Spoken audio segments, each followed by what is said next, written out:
your equity. With just a single forged document, they can file at the county. So don't wait until it's too late. Find out if you are already a victim today. Please go to HomeTitleLock.com. Use the promo code BILL to get a free title history report, plus a free trial of their $1 million triple lock protection. That is the Morning O'Reilly Update. I am Bill O'Reilly. For more news and honest analysis, please go to BillO'Reilly.com. No spin, just facts, and always looking out for you. From the Michaels Flooring Outlet Weather Center. I'm meteorologist Chance Koch with your first alert forecast. We're going to be tracking a mostly cloudy day, highs into the upper 30s. The big news is the first alert weather day as we head off into Saturday. During the morning hours, we'll start to see the possibility of some light snow. It'll be scattered across the metro and even higher totals expected towards the northeast. You want to see accumulations on the ground potentially. Then we look off into late Saturday night, Sunday morning temperatures back towards the 0 degree mark in some areas. Going to be dangerously cold across the area. From the First Alert 4 Weather Center, I'm meteorologist Chance Koch. We know it's early. Mike's not totally awake yet either. This is Mike Ferguson in the morning on NewsTalkSTL. We've said it before, confusion is a tactic in politics these days, and there's no exception to that in Missouri right now, depending on who you ask, because I've seen multiple mainstream media reporting that, well, now that the signatures are turned in, the new maps that were approved by the legislature and the governor, those are now on hold. Well, we talked to Secretary of State Denny Hoskins on Thursday's show, who says, yeah, not so fast. That's not the way that he sees the law. Hey, good morning. Happy Friday. Mike Ferguson here.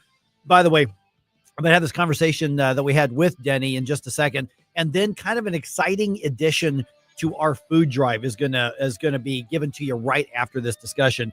But here's Missouri Secretary of State Denny Hoskins saying, yeah, hold your horses here a little bit, lefties. That doesn't mean that you've changed anything, at least not yet, but things could change. Here's what he had to say. You've got some, including a lot in the media, who are saying, well, now that the signatures are filed, the new maps are on hold, and as far as things go for the next election, the old maps of 2024, that's what's in effect. My understanding is you don't see it that way. What are the actual 2026 congressional maps as we speak right now, knowing that something could change? Yes. The new maps, the Missouri First map that the legislature passed, as well as Governor Kehoe proposed, went into effect at 12:01 a.m. today, Thursday, December 11th. So right now we are under the new maps. I believe that the process is very clear. We're going to take our time. We're going to follow my oath to the Missouri Constitution as well as Missouri voters, and we will follow the law. You know, we've been working hand in hand with the Attorney General's office, General Hanaway, who's doing a great job. And my opinion, we receive opinions from the Attorney General's office as well as my internal counsel. And we're going to take their opinion and run with it because they believe and they've fact-checked that, yes, the new map is in effect today. And where a lot of this confusion happened is we had the community organizer that submitted the signatures went and told all the press that, yes, the map is frozen because we turned in the signatures. According to Missouri state law, I have 2 weeks to upload the signatures into the database, which started this past Tuesday when they submitted those signatures. Those we're currently in the process of doing that. That's according to Missouri state law. After 2 weeks, then we will grant access to the local election authorities as well as the county clerks, and they will begin the process of verification of those signatures.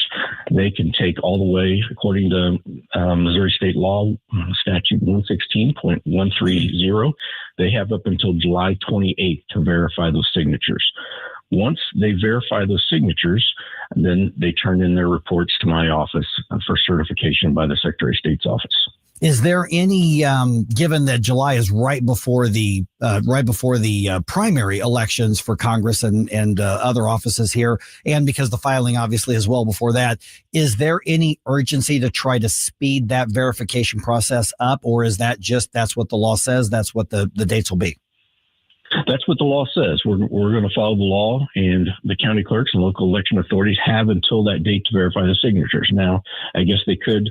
I know that they're going to be very meticulous in going through and looking at each signature, making sure that someone didn't sign it twice and they're counted twice, making sure that that person is a registered voter here in the state of Missouri, that they're not deceased, making sure that, with our two biggest cities bordering other states, that somebody from Illinois didn't come over and sign the signature list in Missouri, or somebody from Kansas came over and signed the petition. So I know they're going to be very meticulous, and I know that they take their job very seriously. I mean, this is a huge task for them to take on, to go through and look at over 300,000 signatures.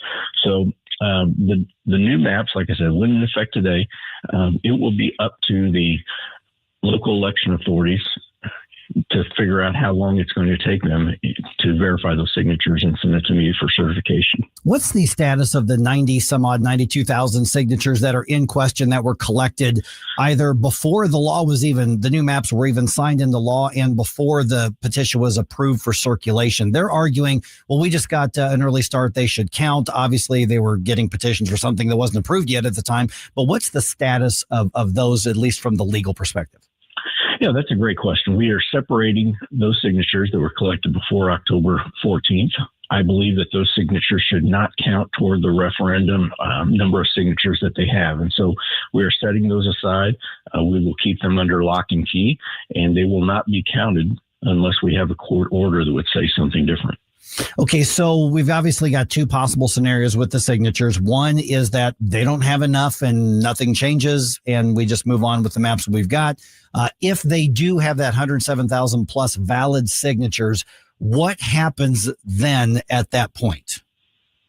Yeah, what happens then at that point is the local election authorities and county clerks will submit their verification of signatures to me, and then I will go through the certification process of certifying those signatures. If those signatures are valid and we determine that, yes, it is constitutional to have a referendum on a congressional district map, which I would argue that it may not be constitutional because the dates don't line up. The dates don't line up as far as July 28th, giving the local election authorities, according to Missouri state law, until July 28th when you have a primary election in August. So we will look at the constitutionality once those signatures are turned in. If it is ruled constitutional, then the referendum, and they have enough signatures and everything checks out, then that referendum could be on the ballot in November of 2026.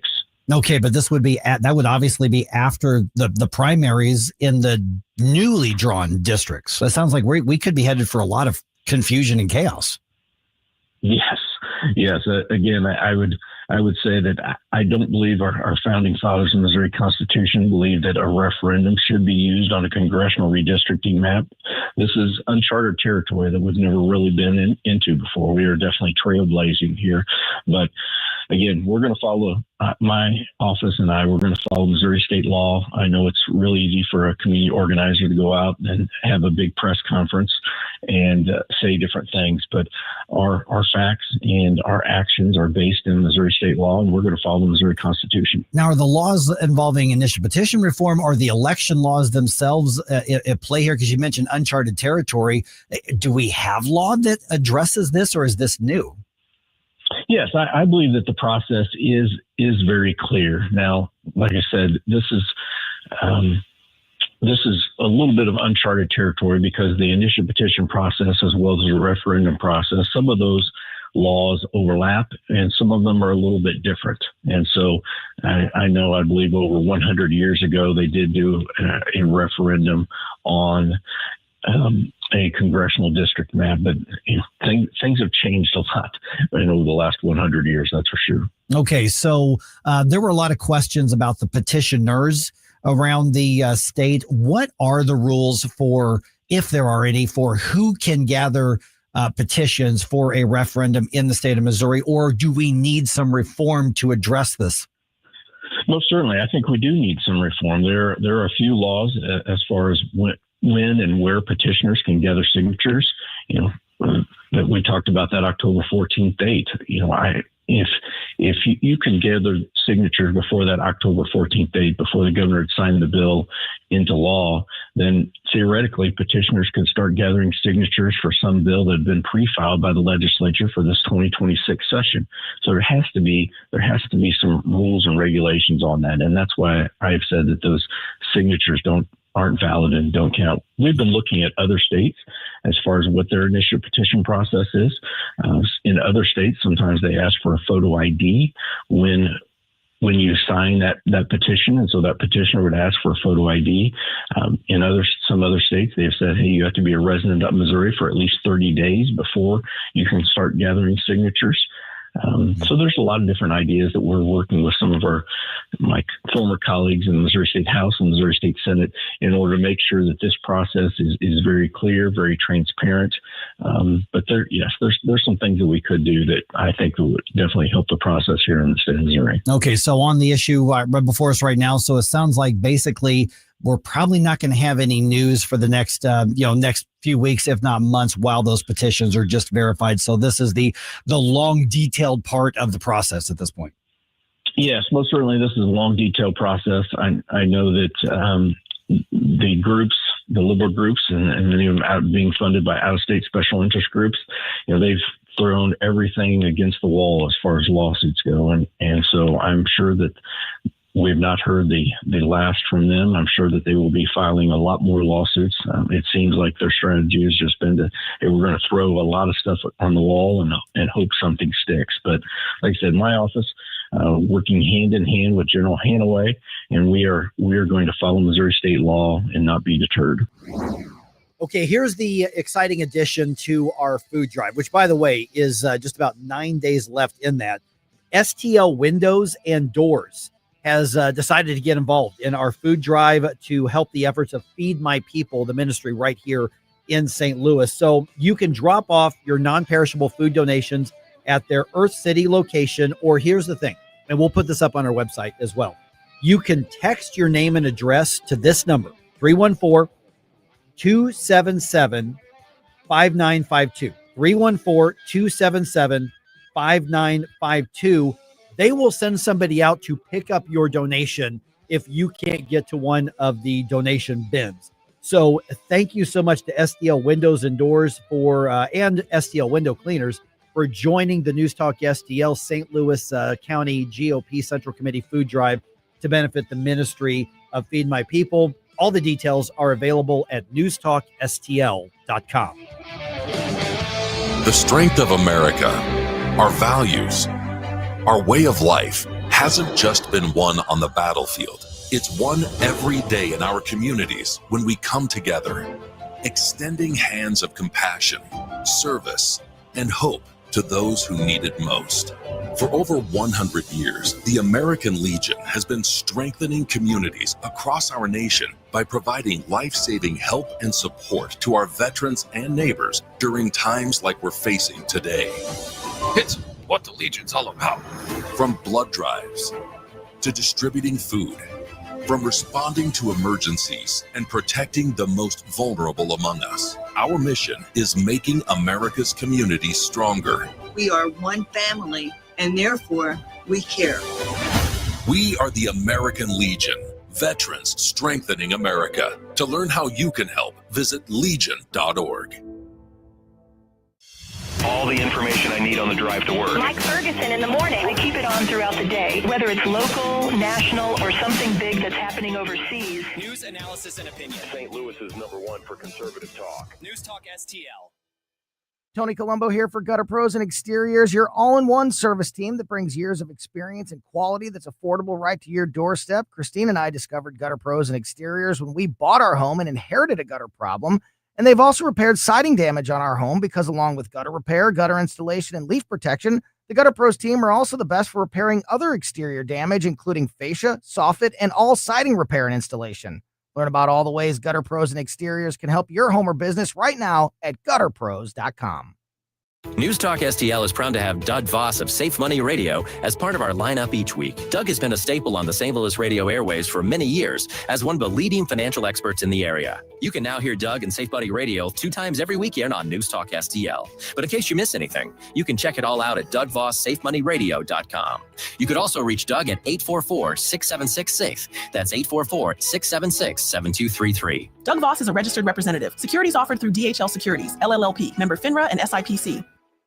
Do you own a timeshare? Well, face the facts. You made a mistake. You made a bad purchase. A timeshare is not an investment. It's a money pit that continues forever. If you use your timeshare, that's great. But if you don't and you want to legally get out of your contract, call my friends right now at the Timeshare Exit Hotline. They're an experienced team of lawyers who help good people like you get out of a timeshare contract that they just don't want.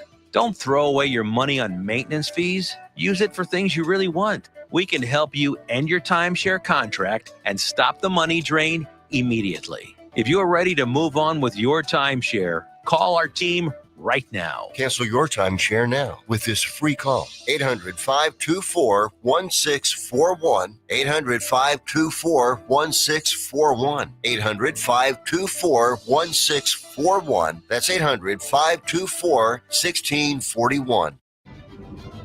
This is the sound of confidence soaring. Our mission is to educate, inspire, and honor. This is the sound of honor roaring.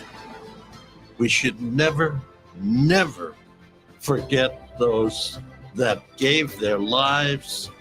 This is the sound of a generation rising above.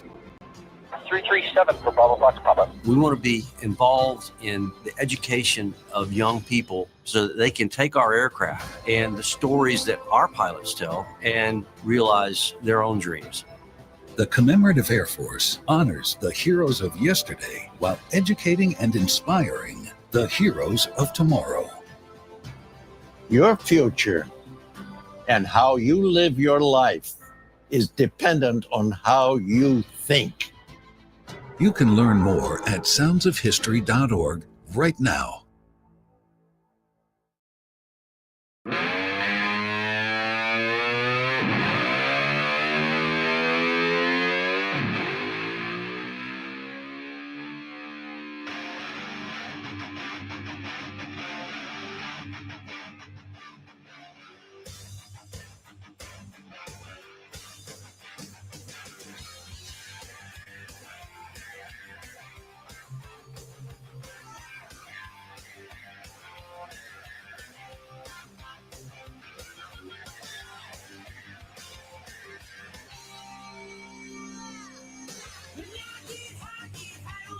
Obviously happenings in Washington, D.C. yesterday with, you got the whole healthcare thing going on. And normally we wait till Monday to talk to him, but he's going to be here actually at 6:35. Well, not here, but, on the show with us.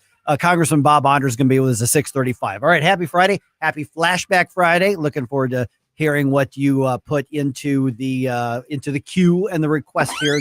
Hey guys, what's up? All right. So really? Really? What are you doing here? I'm doing a I walked away for just a few minutes to brew the kafifi for the kafifi dance, and I come back and you've just taken over the show altogether. It's called Mike Ferguson in the morning. Yeah, but you're not supposed to be here today. Okay, it's my day off. I know. Again. I walked in thinking I was going to be in charge, and here you are. You were texting my group.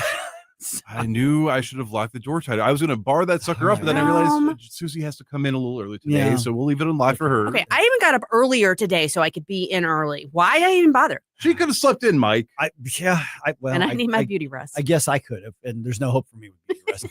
just that. Okay, fine. I'll get out of the way here. You need to be gone. But Congressman Onder is going to be back on the show. We're talking to him on Monday too. Yeah. Yeah. And so a lot going on. DC. I mean, there's a lot of questions. Everything from the Venezuelan oil thing to the healthcare stuff, and the everything. So there's a lot of ground to cover. I see what this is, Jerome. What is it? He doesn't trust us to talk to a good congressman without his supervision. I trust. I think somehow we're going to screw it up. I trust. I do. And of all the ways that I've seen you sneak in here when it's supposed to be your day off, I don't even know how you got in this time. I know. Wait, we might need to get like a video camera, surveillance camera to check that out. Are you just waiting for me not to pay attention so you can get into the studio? Why is Tim here?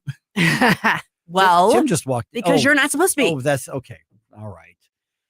Okay. Darn it, Mike. No, I'll leave. All right. You need to go. I'm just saying. If you're going to take a day off, take a day off. Yeah, I'm not good at that. I'm just saying. Okay. But before I go, okay, so Bob's coming up here. Obviously, so much going on Red State, which, you give a preview of what's happening on there as well.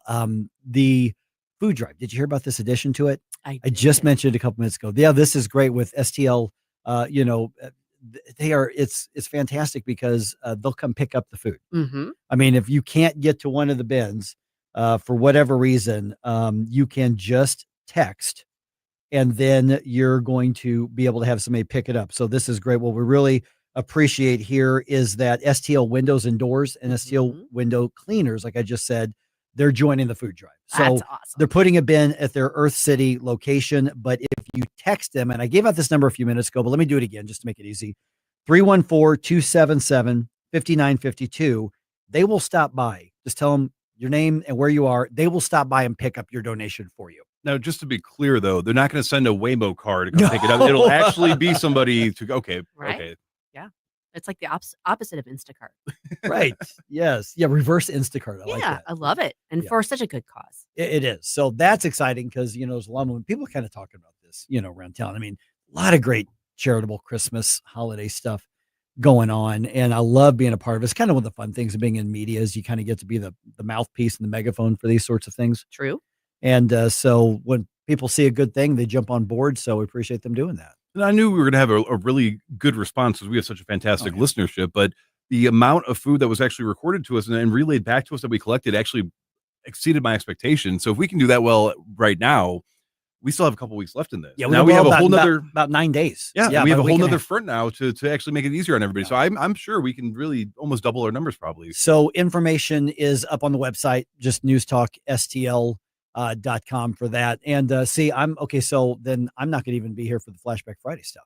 You're going to miss out on all the fun. I'm going to miss, yeah. Oh, don't worry. I'm going to make you suffer the entire next week with everything you're trying to avoid on these Fridays. But we did have a lot of really good suggestions this week. I had to pull out the hat again. So for people that don't know, when I get a lot of requests that I just enjoy, it goes into a hat, you shake it up, and you pull it out.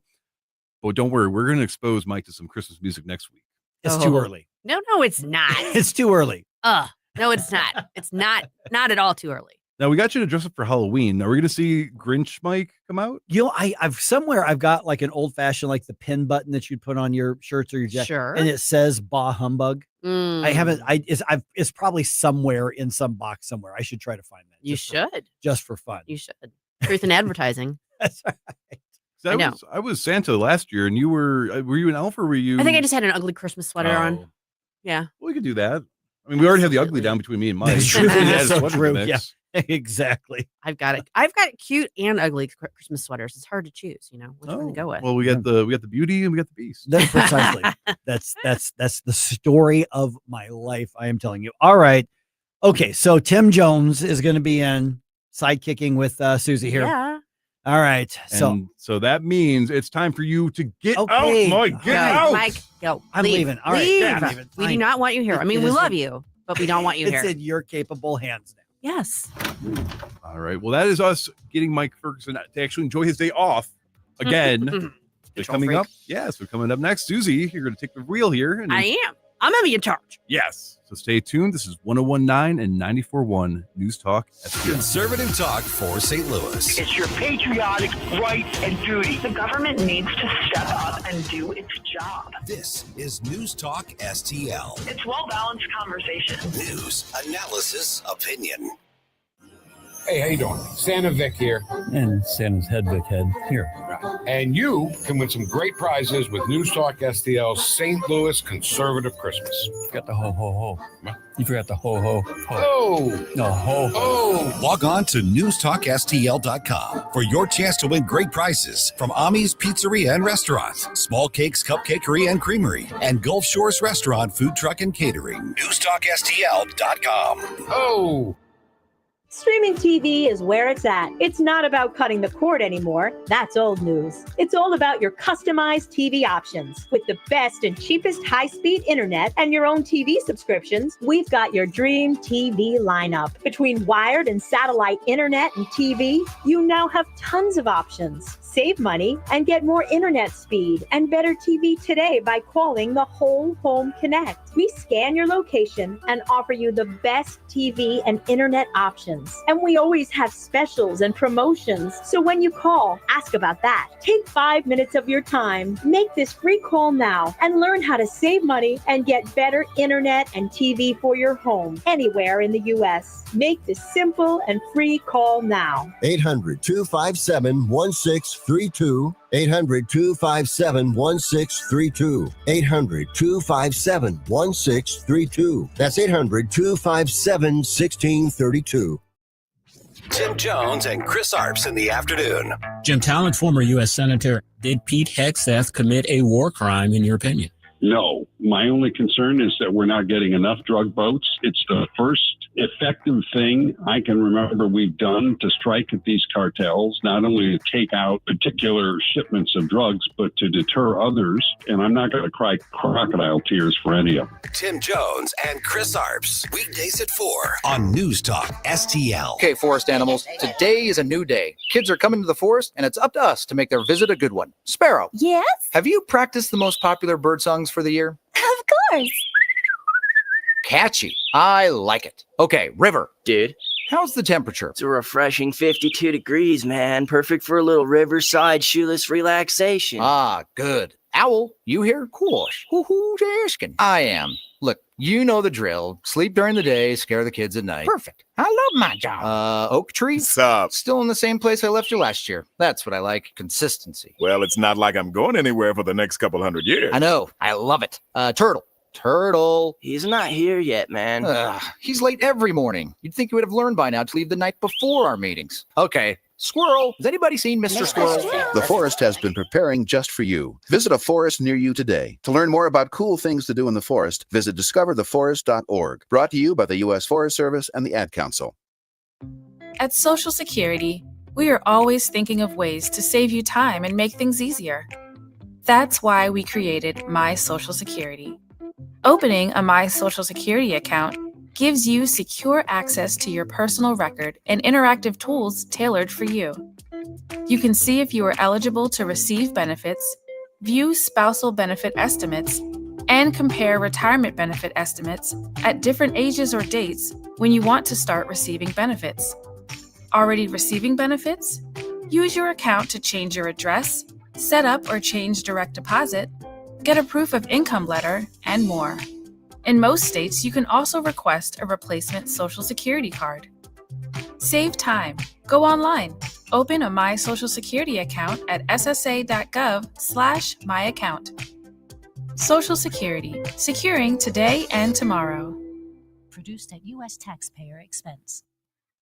My daughter Brinley is here at St. Jude.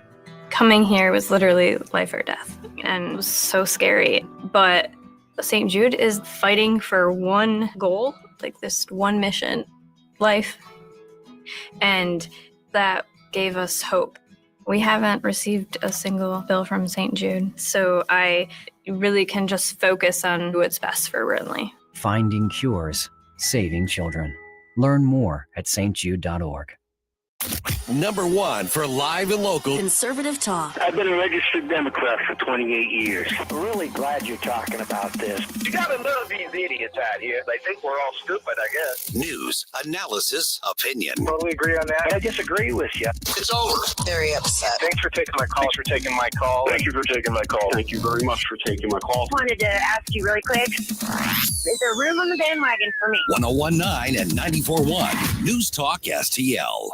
KLGY HD3 Clayton, K270BW Belfast, KNVS Bowling Green. This is News Talk STL at 101.9, 94.1, and always streaming at newstalkstl.com.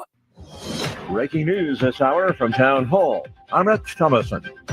When it comes to battling Venezuelan-backed drug cartels, President Trump is not backing down. He says he's prepared to take the fight from the sea to a new front, land. They've treated us badly, and I guess now we're not treating them so good. If you look at the drug traffic by sea is down 92%, and nobody can figure out who the 8% is because I have no idea. Anybody getting involved in that right now is not doing well. And we'll start that on land, too. It's going to be starting on land pretty soon. The oil tanker seized by the U.S. military is bound for an American port, along with its crew, as Venezuelan dictator Nicolas Maduro cries piracy. Some Republican state senators in Indiana vote against their own party's best interests in next year's midterm elections, while the Democrats stand united. Indiana Republicans have blocked President Trump's redistricting push in a rare break with the White House. 19 ayes, 31 noes. This bill has been defeated. Indiana Republican senators voted down a new congressional map created to give the GOP an advantage in the upcoming 2026 election. 21 senators from the Republican supermajority in the chamber's 10 Democrats voted against the map. The map would have split the city of Indianapolis into 4 districts. I'm Haya Panjwani. The flood-battered state of Washington is under a state of emergency. 5 days of torrential rains in the Pacific Northwest have unleashed devastating flooding. It's destroyed infrastructure, washed away homes, and forced tens of thousands of people to evacuate. Half dozen people taken to hospitals following a powerful natural gas explosion in the San Francisco Bay Area suburb of Hayward. At least one home has been leveled. On Wall Street this morning, the Dow futures are up 65 points, while the NASDAQ futures are down 168. More on these stories at townhall.com. Dennis Prager here for AmFed Coin and Bullion. I've always been a strong believer in precious metals investment, and I've always been fascinated with rare coin collecting. But owning the wrong coins that only make dealers a lot of money can be catastrophic for your investment portfolio. AmFed Coin and Bullion specializes in taking people out of non-performing coin portfolios and turning them into gold, silver, or platinum bullion. They tailor a portfolio based on your goals and not what they want to sell you. You'll never experience scare tactics, misleading hype, or high-pressure sales from owner Nick Grovich and his very knowledgeable staff. They will evaluate your portfolio, show you how your coins have performed, and take the time to educate you on the ugly industry practices so that you can make an informed decision. Smart people can make very bad investments when they're under pressure and lack the facts. Call 800-221-7694. That's 800-221-7694. AmericanFederal.com. From the Michaels Flooring Outlet Weather Center. I'm meteorologist Chance Koch with your first alert forecast. We're going to be tracking a mostly cloudy day, highs into the upper 30s. The big news is the first alert weather day as we head off into Saturday. During the morning hours, we'll start to see the possibility of some light snow. It'll be scattered across the metro and even higher totals expected towards the northeast. You want to see accumulations on the ground potentially. Then we look off into late Saturday night, Sunday morning temperatures back towards the 0 degree mark in some areas. Going to be dangerously cold across the area. From the First Alert 4 Weather Center, I'm meteorologist Chance Koch. This hour of News Talk STL brought to you by Chris Cooper and Serenity Wealth Management. Discover little-known strategies that could be the difference between choosing the care you deserve or having someone else decide it for you. Get a free copy of Chris's book at serenityltc.com. JC's Wayback Machine. This week, it's more stuff from my exclusive Christmas library, including a hilarious interview with Harry Connick Jr. Number one, if you could not sing ever again when I'm talking. Okay, wow. I thought we established that. Wow. Plus, great tunes from the 90s, 80s, and 70s. Nobody in St. Louis radio is doing what we're doing, and it's all brought to you by the Weber Automotive Group. It's JC's Wayback Machine. Every Saturday night, 6 to 9. News Talk STL. Yo, this is Vic. Vic for Vets is proudly honoring our veterans. Every Wednesday at 11:05, you'll hear about that day's honoree and their incredible service to our country. Hi, it's Ken. You want to nominate a veteran? Send their name, service information, and story to me, Ken, at NewsTalkSTL.com. Brought to you by Alamo Military Collectibles, Monocle's Pizza, and Gemini Wealth Group. Together, let's celebrate the heroes in our community, Vic for Vets, where honor meets gratitude. Number one for live and local conservative talk. All of these collaborators should be shaved, pajamaed, and spit on. People that may be a little off balance are hearing these, quote, leaders. 101.9 and 94.1. News Talk STL. Mike Ferguson. Boo! Relax, nerd. Susie Moore. And that would be a good time to respond with some applause. Get up, can't you hear the alarm? Get up, St. Louis. That's a banana republic without the banana. Mike Ferguson in the morning on News Talk STL. Get up, this is your cousin. All right, are you up and at 'em?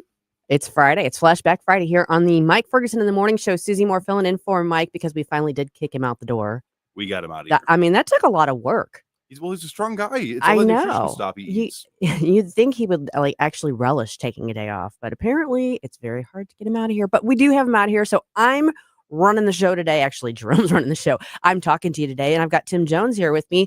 So we are going to take you through this Flashback Friday. Tim, good morning. Good morning this morning. How's everybody doing today? I'm trying to stay awake. I feel like we were all just here. we were all because just we here. were. Yes. What Yeah, is it's good to that? be back in less than 10 hours. Yeah, I will say that. So we had our station Christmas party last night. And as I was driving over yesterday evening, I was like, oh, going to be doing the exact same drive in less than 12 hours. It's great. It was a fantastic and festive affair. And It my was. goodness, did it exemplify how much we have grown as a station Yes. over the last year alone. Yeah. The yeah, studio you know what? couldn't even hold us all. No. We were We were took over spilling the out whole over building. the building. Yes. It was great. It was great. Yeah, it was impressive seeing how wild and unhinged you guys get. Yeah. You give me some of that weird pink punch and you never know what's going to happen It's next. true. There was a special cocktail for that. Mhm. But yeah, we're back. We're here. We're ready to go. And there is plenty to talk about today. We've got stuff going on locally. We got stuff going on nationally. And I guess it's time to do a news dump. Yeah, let's go ahead and do a news dump. Okay. Successful dump. Wake up, America. It all worked out. They got all the news. The morning news dump. All right. Locally, this is important. We were talking about this earlier in the week. That shooting over in Granite City, the guy that shot a police officer, there was a hearing for him yesterday in Madison County about whether or not he would be detained during the pretrial aspect of his case. And apparently this guy has a long rap sheet. As most of them seem to these days, unfortunately. Yeah. But so does that mean he's out on his own recognizance? Well, so here's the thing. He's got a 50-page rap sheet. Because so of it's an the extra bonus. Safety Act in Illinois, it wasn't clear that he was going to be detained prior to his trial. So that hearing was held yesterday, and it looks like he is because pretrial release was denied for DJ Marshall is the name of the accused shooter. So it sounds like he is not going anywhere. He will be detained prior to his trial, which is good because this is somebody who has a lengthy record and who's accused of shooting a police officer. Hope springs eternal in the once mighty land of Lincoln. The failed People's Republic of Illinois. Yeah. So for once, they actually held someone in custody who should be held in custody. Yes. When we were talking about this earlier, I was like, well, it's Madison County. So if there's any wiggle room at all, I suspect the judges in Madison County are more likely to detain somebody than in some of the other jurisdictions. But thankfully, he is being detained, and that's good. He will get his day in court. Yeah, back in the day, I did felony arraignments in Nassau County, New York, and this would not have even been a question. You know what I mean? Yeah. It would have been no bail, you know? I mean, and then the judge would have been like, okay, no problem. Why does it seem like over and over again we hear these stories? Now, thankfully, it sounds like the police officer is going to recover, but we hear these stories of these heinous crimes. And then as soon as it's never somebody who doesn't have a record. It's always somebody who has a record a mile long. And there's been multiple opportunities, multiple interactions with law enforcement, multiple opportunities to incarcerate the person, and they're out. Especially if you're an illegal alien, then you get a bonus star. Well, this is true. It's really ridiculous. And I know it's not occurring everywhere, Susie, but it seems like in certain parts of this wonderful and beautiful vast land that certain threads of civilizational authority that we once took for granted are fraying at the edges. Oh, yeah. And those two areas are the two most important, I think, to the foundations of our society. And that would be our electoral system, right? Mm-hmm. Why is counting votes become more complicated in this AI technological data center age than it used to be back in the day? Number one. Makes you wonder. And number two, why have we decided that there are that certain people need to be treated like animal plush toys who commit heinous murders instead of back in the day where we would throw them in the clink and throw away the key? Right. Yeah. I mean, we've gone to opposite land. Up is Yes. down, black is white, and everything. Just the reason it doesn't make sense is because it shouldn't make sense because Mhm. everything's turned upside down. You mentioned illegal aliens. I'm sure you probably saw this. You probably talked about it on your show yesterday. St. Kilmar, the Maryland dad. Maryland man. Maryland dad. Back again. We cannot get rid of this guy. And you know what I heard this morning, Susie? And I don't know if you've read about this or written about this yet on Red State, but apparently the biggest problem we discovered now is there was actually no final deportation order for this clown. Mm-hmm. Yeah, and somebody didn't cross the T's and dot the I's. I haven't been able to delve into that aspect of it because there was a withholding order, which is why this whole thing started, because he went through the immigration process. He was ordered basically, you don't get to stay, but there was this stipulation that if he was going to be deported, it couldn't be back to his home country of El Salvador because of his purported fear of retaliation there from other gang members. So that was all out there. And that's why when they shipped him back to El Salvador in March, this whole thing started. That was an issue because of the one place they weren't supposed to take him to. Mm-hmm. That was it. It sounds like, yes, that this is one of those 2-prong situations, and they completed the first prong, but not the second. Yep. And we had, this joke in the law that nothing's final until it's final, you know? And so even though there was an adjudication of his illegal status, the reason there's no final deportation order is because they never said where he should be sent to. Well, and they've been trying to. That's kind of the problem, right? So ever since they brought him back, remember, they did finally bring him back to charge him in Tennessee for human smuggling. That case is still pending, but the criminal court judge said, no, I'm not going to hold him pre-trial. So once they released him from that, I said, okay, well, we'll detain him again. Now this judge in Maryland, who's the one who's been his champion all along, Paul Mazinas, is saying, well, no, you can't hold him. And while they've been holding him, they've been saying, okay, we're going to deport him to Uganda. No. You can't deport him to Uganda because of this. Okay, we're going to deport him here. No. So it's like this little game of whack-a-mole. And he's probably got his other good buddy, U.S. Senator Chris Holland, still advocating for him as well. Well, he's waiting. I bet he greeted him when he left ICE detention yesterday with a margarita, right? Boy, that joker. It's unbelievable because you wonder, and then so we're talking about this one case, right? We're a land of 350 million people as far as we know, plus another 20 million that maybe shouldn't be here. So is this the only case that's experiencing these kind of procedural glitches and hiccups? Or are there 100,000 Albrego Garcias out there that we're not hearing about and reporting on because it's not as interesting, titillating, or as exciting? I suspect there's more than just this one. I know that there are because there are other cases pending that we're tracking. They're just not getting the media airtime that Kilmar is. The brokenness of the immigration system on full display. And you know what? If the Democrats don't like this, like if they're so all verklempt about everything that's happening to poor Maryland man, why haven't they filed any bills to change the laws to say that everybody who wants to come here should just get to come and stay here and feed off of our social safety net and destroy the United States of America? Because that's really what they want to have happen. Let's be honest about it. Seems to be. Yeah, I was going to ask you as well. So I have no law, background at all. But is this what they're? God bless you. Probably a more sane human being. Let's not go that far. But is this what they're teaching, like in law school now? Is if somebody breaks the law 10, 15 times, just keep giving them slaps on the wrist and letting them go back out there. And if you're here illegally, then like there was that one case that we had where the judge themselves was like trying to hide the illegal when I showed up to deport them. And she's being prosecuted for that. Okay, so this is not like just the common like law 101. This is how you behave once you become a judge.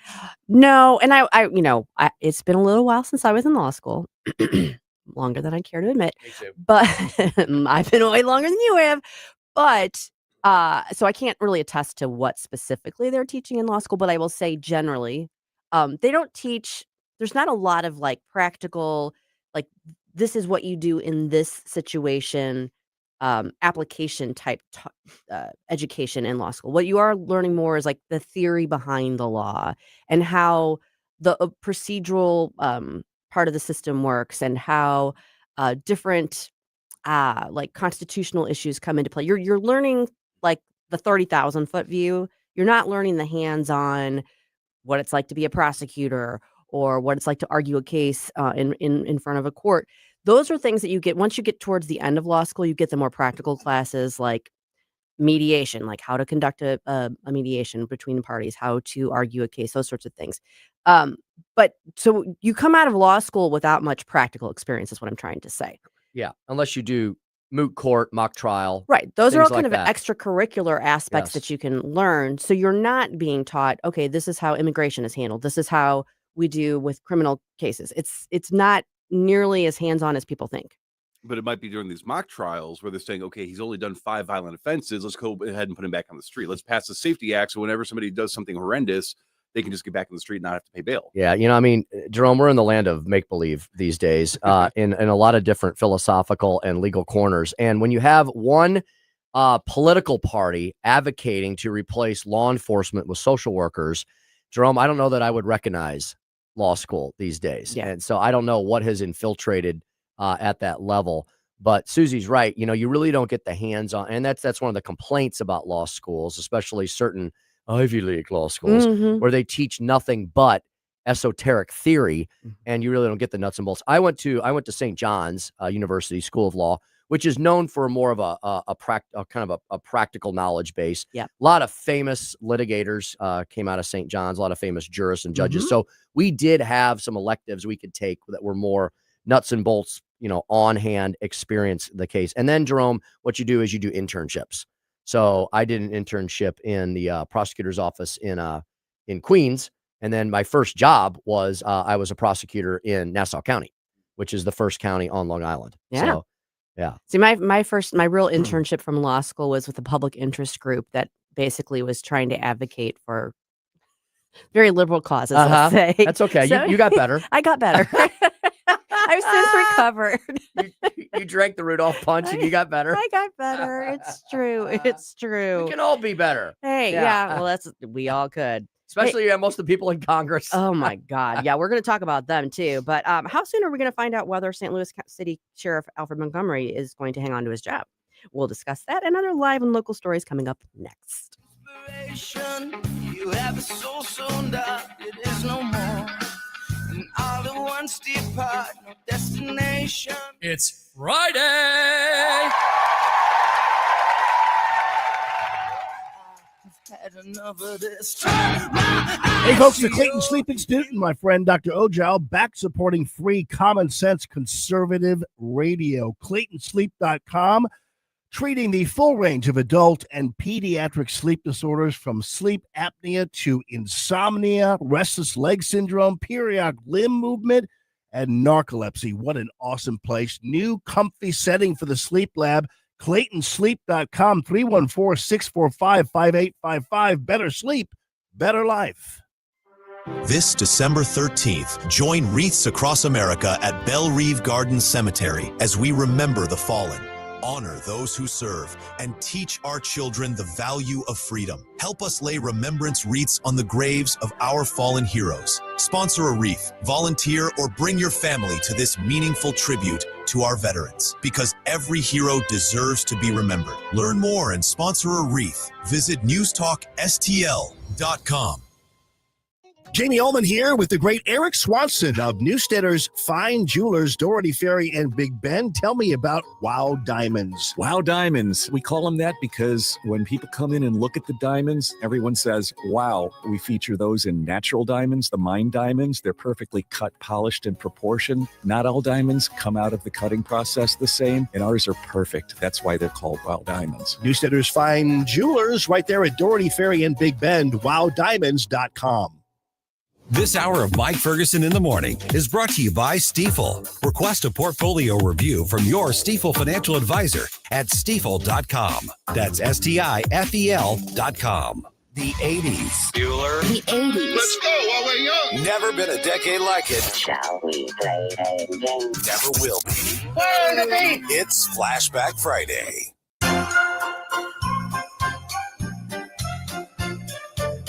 Just hear those sleigh bells jingling, ring, ting, tingling too.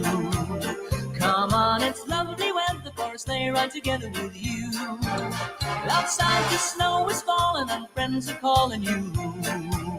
Come on, it's lovely weather for a sleigh ride together with you.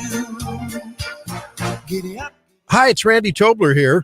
Pour a big cup of coffee and catch my show every Saturday morning from 6 to 9. Right now, it's back to Mike Ferguson in the Morning here on News Talk STL.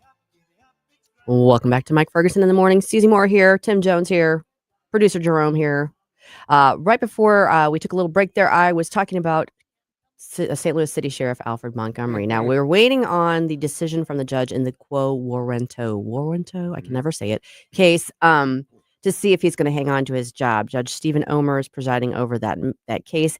And the reason I'm bringing it up again is because today is the deadline for the parties to file with their proposed findings of fact with the court. In other words, there's something they're supposed to each side's supposed to file with the court saying, this is what we think the evidence in the trial showed and what you think your findings should be. And then he can take those and kind of pick and choose what he thinks, what he finds the facts to be to put together his final order.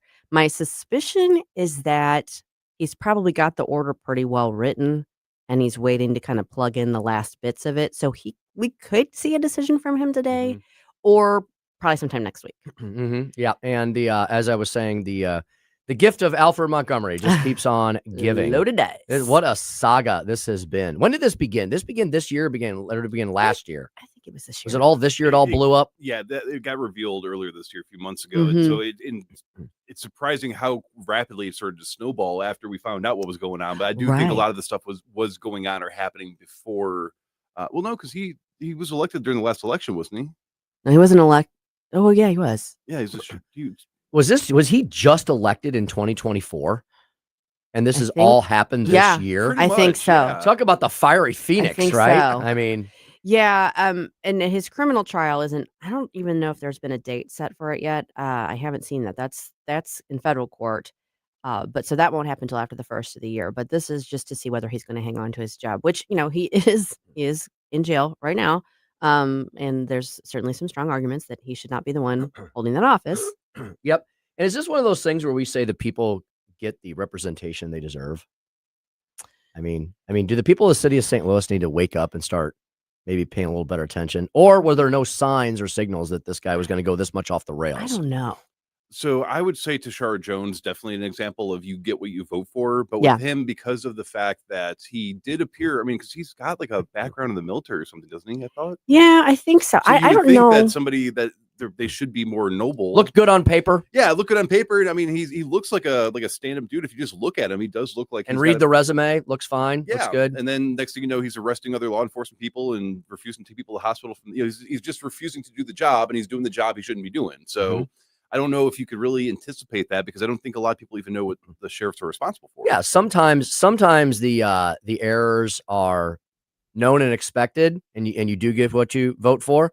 Other times, there's a lot of surprises and skeletons in the closet. That's true. That don't come out until we've after. Seen that on all levels of government. Yeah, there was a governor we had maybe not too long ago that we talked about. Yeah. Well, for a while. I do got to say, though, I found out about the Elvis judge, and I'm really disappointed that he was not the one. That would have been the perfect conclusion, the summary of everything, if they brought in Sheriff Montgomery and it was Elvis judge. When I kept hearing about the Elvis judge, and I didn't realize I know that judge very well. Oh. I tried, St. Charles County judge, right? Yes, I tried. It wasn't my first trial. It was his first civil jury trial. I was one of the lawyers in. And it ended up being, and it was an associate circuit case. It wasn't that big a case, but it was a property dispute, and it had complex instructions. Juries get a set of instructions before they deliberate on a case, and you have to make sure all the pieces fit together. We were literally crawling around on the floor of his chambers, piecing together the jury instructions in this case. And he was really nice. He was very easy to work with. He was very fair. He wasn't sporting an Elvis outfit That's at what the I wanted to time. know. No. Is he in trouble for any of these antics at all, or is this just kind of a sideshow? I don't really know. I thought I saw them like that. Did he step down? Yeah, he got reprimanded for something to do with disrespecting the court or the not being professional while you're representing the law or something like that.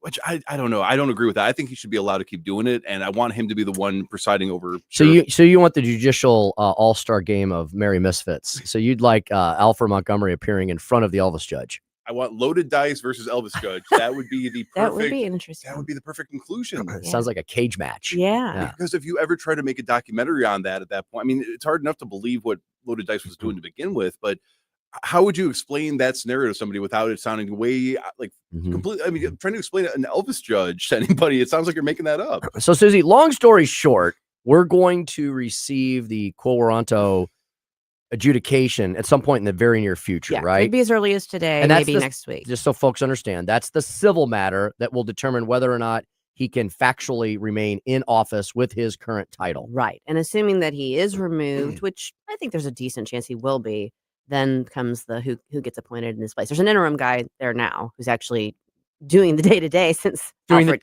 the job. since Alfred can't. But yeah, so it's kind of interesting to see when we'll certainly be tracking that and report on that when we get a ruling. And meanwhile, there are federal felony charges Yes. pending against one Sheriff Alfred Montgomery. There are, and as I said, I don't think they have set the trial date for that yet, although they probably will be soon. Because I think that's one of the ones I'm actually tracking, so I should get a notification when they set the trial for that. But it'll be after the first of the year. Gotcha. So, lots to keep track of there. We talked about this a little bit earlier. The fellow over in Granite City that's accused of shooting the police officer, thankfully, has been detained pre-trial. So that's a little bit of relief. I don't know if you guys saw this, and we maybe talked about this the other day. Missouri has now been approved to restrict SNAP purchases on junk food. Yeah, and I'm trying to remember.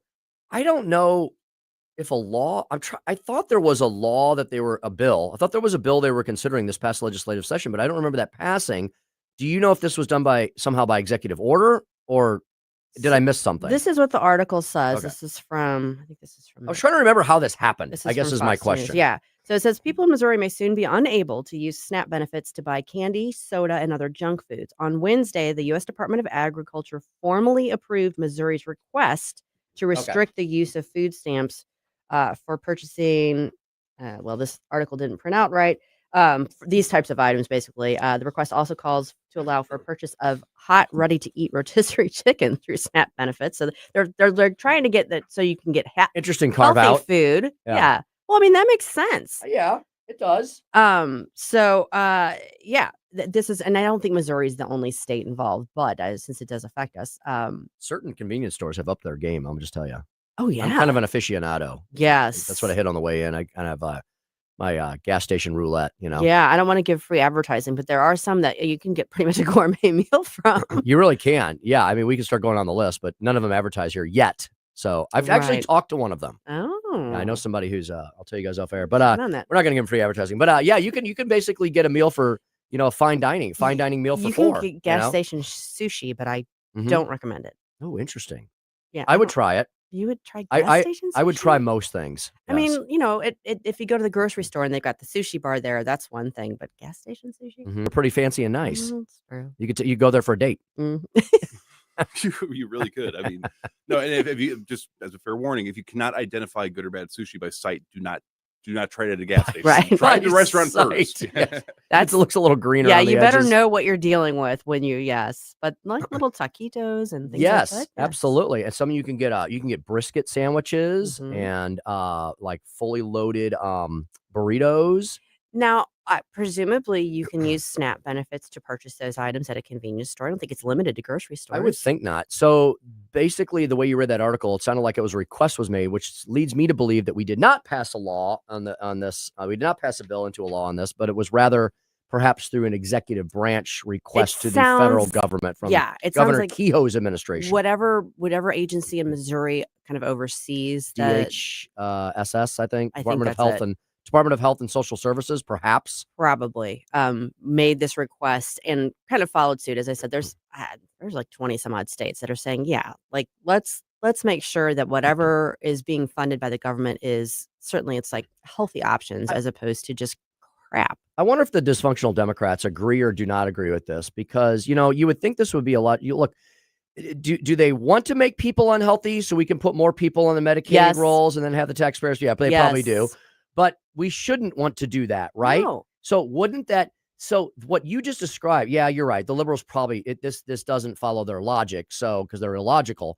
But you would want people to eat healthier so they don't end up on the Medicaid rolls prematurely or with a bunch of pre-existing pre-diabetic conditions, Absolutely. It all kind of goes hand in hand with the whole MAHA agenda, right? which they hate as well. I know. Why would you want to make America healthy again?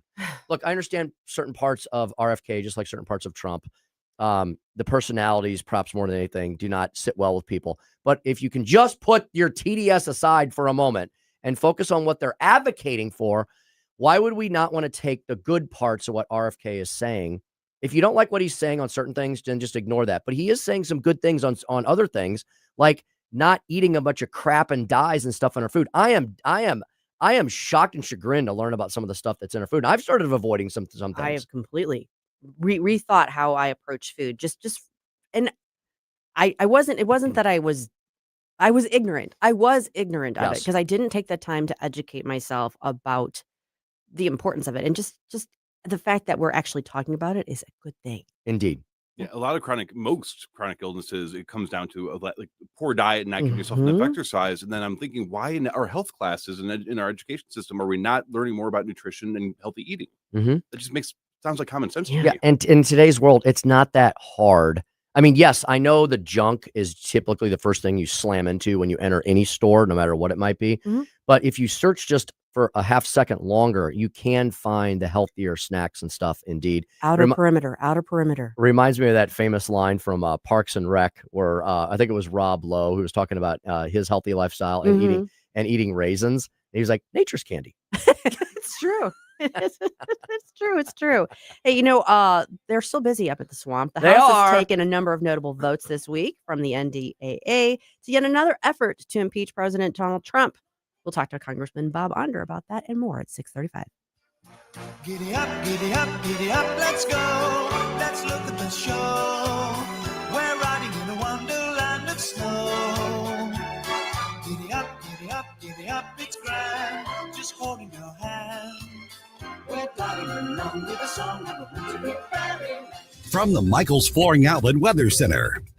I'm meteorologist Chance Koch with your first alert forecast. We're going to be tracking a mostly cloudy day, highs into the upper 30s. The big news is the first alert weather day as we head off into Saturday. During the morning hours, we'll start to see the possibility of some light snow. It'll be scattered across the metro, and even higher totals expected towards the northeast. You want to see accumulations on the ground potentially. Then we look off into late Saturday night, Sunday morning temperatures back towards the 0-degree mark in some areas. Going to be dangerously cold across the area. From the First Alert 4 Weather Center, I'm meteorologist Chance Koch. Steph's Pizza. You know the name. They're famous for their St. Louis style pizza. But don't forget their party platters for the holidays. Steph's sandwiches, pasta, and pizza are always big hits at any get-together. And the party platters make it easy. 3 great locations: St. Peter's on Juggerman, in St. Charles on Sunbell, and their newest location in Lake St. Louis at 111 Pondfort Trail. Check them out at Steph'sPizza.com, Steph'sPizza.com. And remember, tonight's a good night for Steph's Pizza. Hi, I'm Mark Sutherland, founder of Stone Ledge Distillery, and I'd like to give you a bottle of Stolock whiskey or Inversion vodka. Just register now at NewsTalkSTL.com and come experience what Missouri Ozark Highlands craftsmanship really tastes like. At our tasting room in historic Defiance, you'll enjoy Stolock whiskey, Inversion vodka, and other Missouri-made spirits, wine, and craft beer in a beautiful cocktail lounge, our cigar room, or out on the patio every weekend. And right now, win a bottle of Stolock or Inversion at NewsTalkSTL.com. Come raise a glass in Defiance. What's the best way to get rid of a timeshare that you don't want? Call the Timeshare Exit Hotline. We're a group of attorneys that help customers legally exit their timeshares. It's an easy process. We guarantee results or you pay nothing. Exit your timeshare today. Call now. 800-524-1641. 800-524-1641. That's 800-524-1641. The Vic Porcelli Show. Count Apple News as fake news. We're going to talk to Dan Schneider from the Media Research Center all about that Thursday morning at 10:41. Weekday mornings at 9 on News Talk STL. The 80s. Excellent. Never been a decade like it. Never will be. It's Flashback Friday. Hey, yo, that's my homeboy New Kids on the Block. Hey, this is pretty funky. Have a funky, funky Christmas.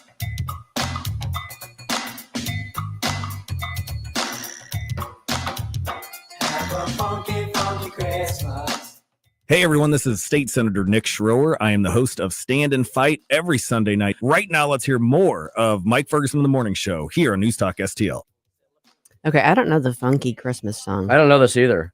Who sings this? Have you heard of a group called New Kids on the Block? Oh, yes. A little bit. It did kind of have that beat to it, but So I was not aware of this, but apparently they have an entire Christmas-themed album, and this is quite literally called a Funky, Funky Christmas. I meant to ask you earlier if we had Band-Aid, Do They Know It's Christmas amongst our bumper songs today? Because that's the quintessential 80s Christmas song. Oh, You should have sent your Flashback. I should. I know. I fell down on the Well, job. and then I'm going to expose Jerome to the most famous kind of pop star, rock star Christmas album of all time. This was a very big fad back in the day. The very special Christmas albums. There was three of them. They had the red cover, then there was like a gold cover, and then a green cover.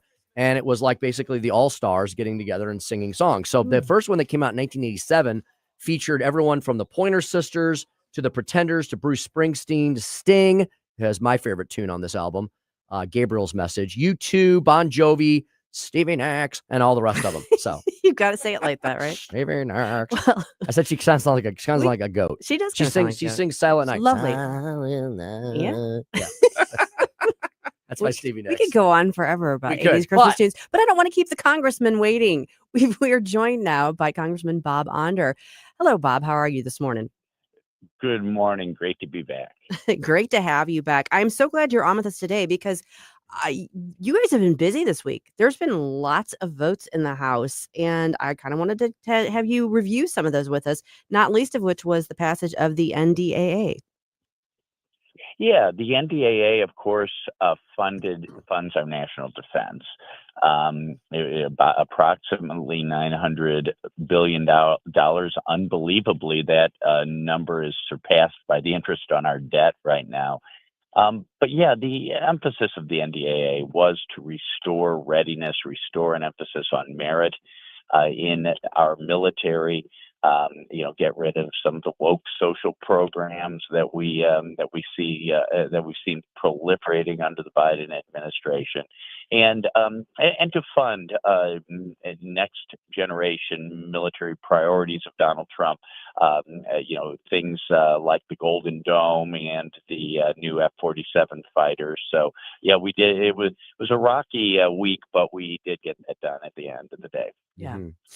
And Doc, one of the things that happily failed was the Democrats' effort to continue yet again the failed Obamacare super subsidies that were buried in one of Joe Biden's massive spending bills back during the COVID era. Bob, the Democrats wrote these COVID era super subsidies for Obamacare because Obamacare was starting to falter and fail during those years. They wrote the bill. They wrote in the deadline of this year, and now they want to extend it. But if you Republicans don't, then it's all your fault. I mean, Bob, first of all, you and I, who have been railing about Obamacare since the moment the ink was dry on the paper, how much it would be a failure, we were right? And secondly, we need to do something different than just continue this failed experiment in partial government takeover our healthcare system, don't we? Well, yeah, that's right, Tim. We have been fighting Obamacare since the very beginning. Remember the promises of Barack Obama.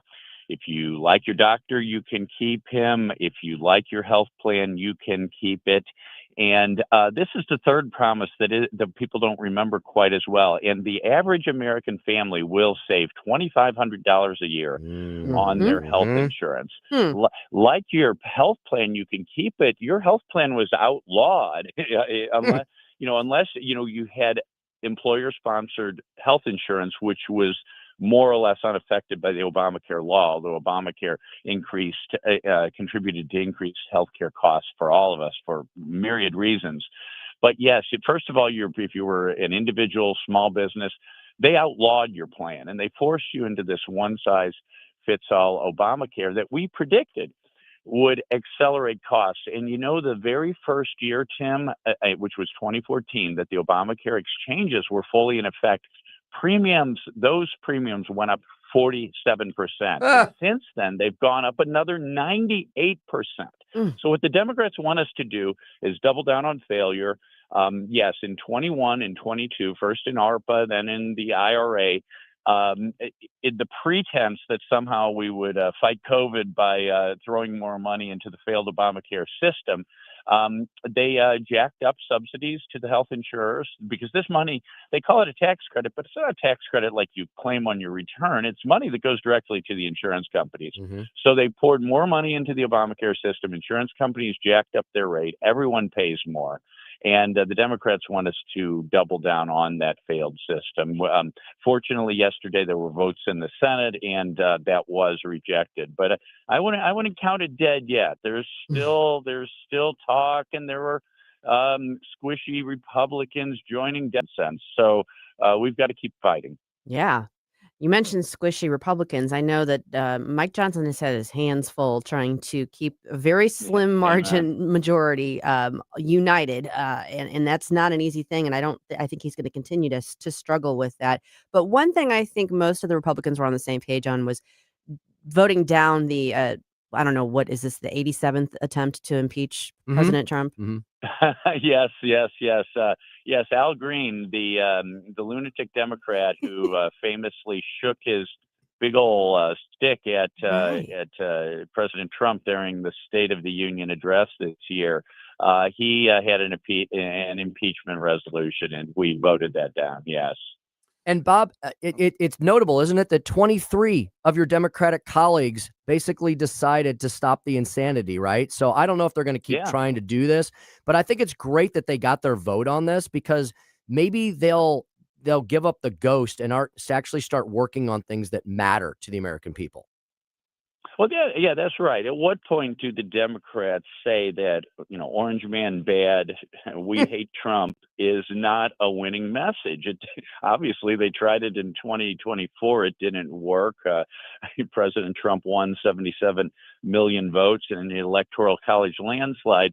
But they same thing, different day. They now are talking about affordability. We should all be talking about affordability, because even though inflation today at about 3% is dramatically down from the Biden era, people are still hurting, because remember when Biden inflation peaked under Biden at 9.2% in June of 2022. It's not like we subsequently had deflation, so we're still living with high prices from the Biden era. But yeah, I don't know when the Democrats learn that the American people are not buying what they're selling. Good morning, Congressman Dr. Bob Onder. This is producer Jerome chiming in real quick. Hey, Jerome. So I noticed back in late November, President Trump signed the bill effectively federally banning Delta 8 and hemp products. Missouri just started getting its budding THC industry going. And I was just wondering if you had any thoughts on if this is going to be a major negative impact on Missouri's economy, or is this not something that, because we're one of the few states that don't ban hemp at the moment. I'm sorry, we're one of the few states that ban hemp? That does not ban hemp. That does not ban hemp. Well, yeah, under the 2018 Farm Bill, I believe it was, Senator Rand Paul and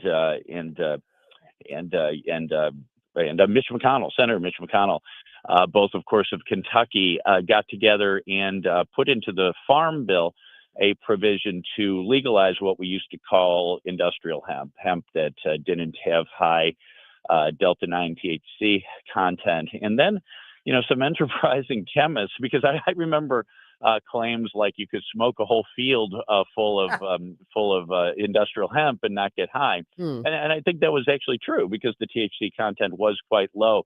But some enterprising chemists and entrepreneurs got together and figured out how to turn the CBD in Delta in industrial hemp into Delta 8 THC, so another THC, psychoactive type product. And really that has, again, because of the 2018 Farm Bill, been completely unregulated. So, at smoke shops and even convenience stores and so on, supplement stores, one can walk in and buy all of that one wants, whereas regular marijuana, Delta 9 THC, is highly regulated. So yeah, I don't see it having major impact on the economy. There's a substitution effect to some extent. I think some people were doing this Delta 8 stuff because marijuana is fairly expensive, pretty highly regulated, highly taxed.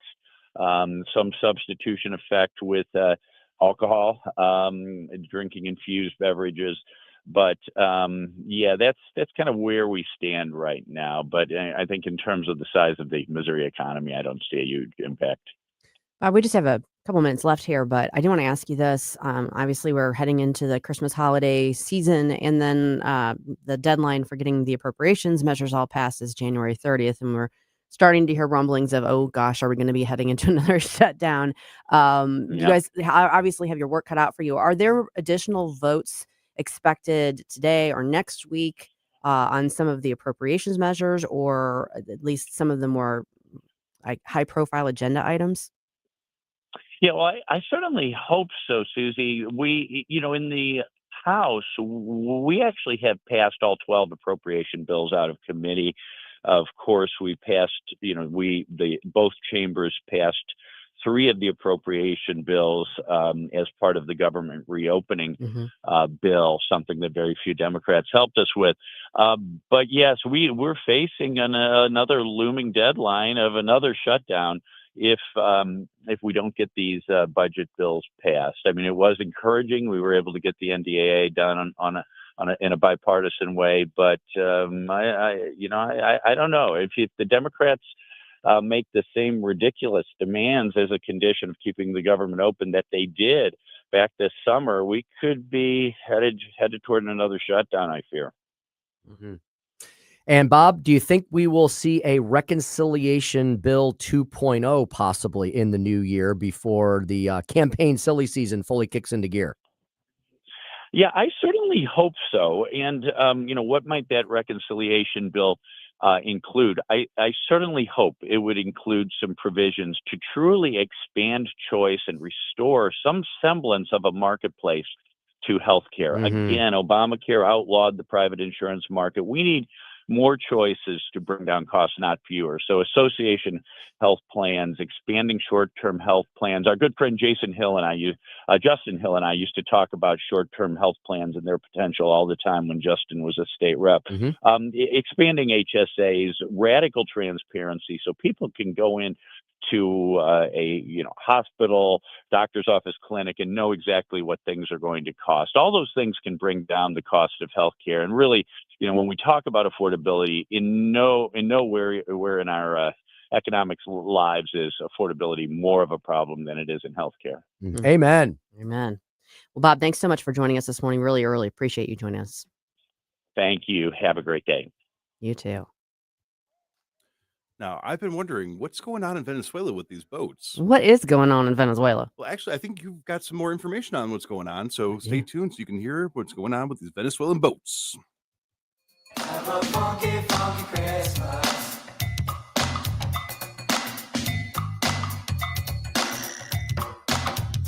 Have a funky, funky Christmas. This is 1019 and 94.1. I have to tell you, if this is how they're going to behave, I'm rethinking my position. News Talk STL. I'm Dr. TJ, owner of the Institute of Natural Health, co-owner of Optimal Nutraceuticals, and the host of Wellness One. Wellness One is designed to cut through the nonsense and provide you common sense science-based information regarding health and wellness. On the show, we discuss topics like thyroid health, gut health, hormone optimization, and many others. Our show airs Saturdays at 10 a.m. and 2 p.m. and Sundays at 11 a.m. and 3 p.m. right here on NewsTalkSTL. And you can visit us at inhstl.com. That's inhstl.com. People ask all the time, who the heck is low-cost airlines? Well, we're not just one airline. When you're talking to us, you're talking to everyone. We are the discount supermarket for all airline tickets. Plus, we have all the airlines and always have the best prices. American, Delta, United, plus all the specialized international airlines and a lot more. And we make it easy. We guarantee you'll talk to a live human in 60 seconds. You can have the rate you need and have your trip booked in 5 minutes. Now, how cool is that? And remember, when you're talking to us, it's like talking to every single airline available with one fast phone call. All you need to do is call and find the best prices to fly wherever it is you want to go. So are you ready? Call Low Cost Airlines right now. 800-515-2397. 800-515-2397. 800-515-2397. That's 800-515-2397. This hour of Mike Ferguson in the Morning is brought to you by Stifel. Request a portfolio review from your Stifel financial advisor at stifel.com. That's STIFEL.com.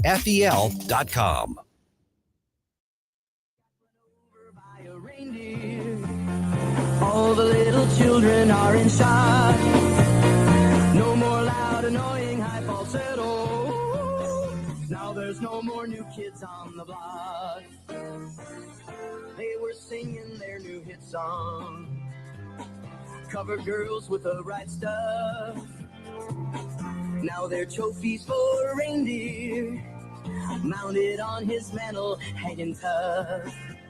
Bill O'Reilly here. Check out the O'Reilly Update this afternoon at 3:45. Right now, it's back to Mike Ferguson in the morning on News Talk STL. We are back with Mike Ferguson in the morning without Mike Ferguson.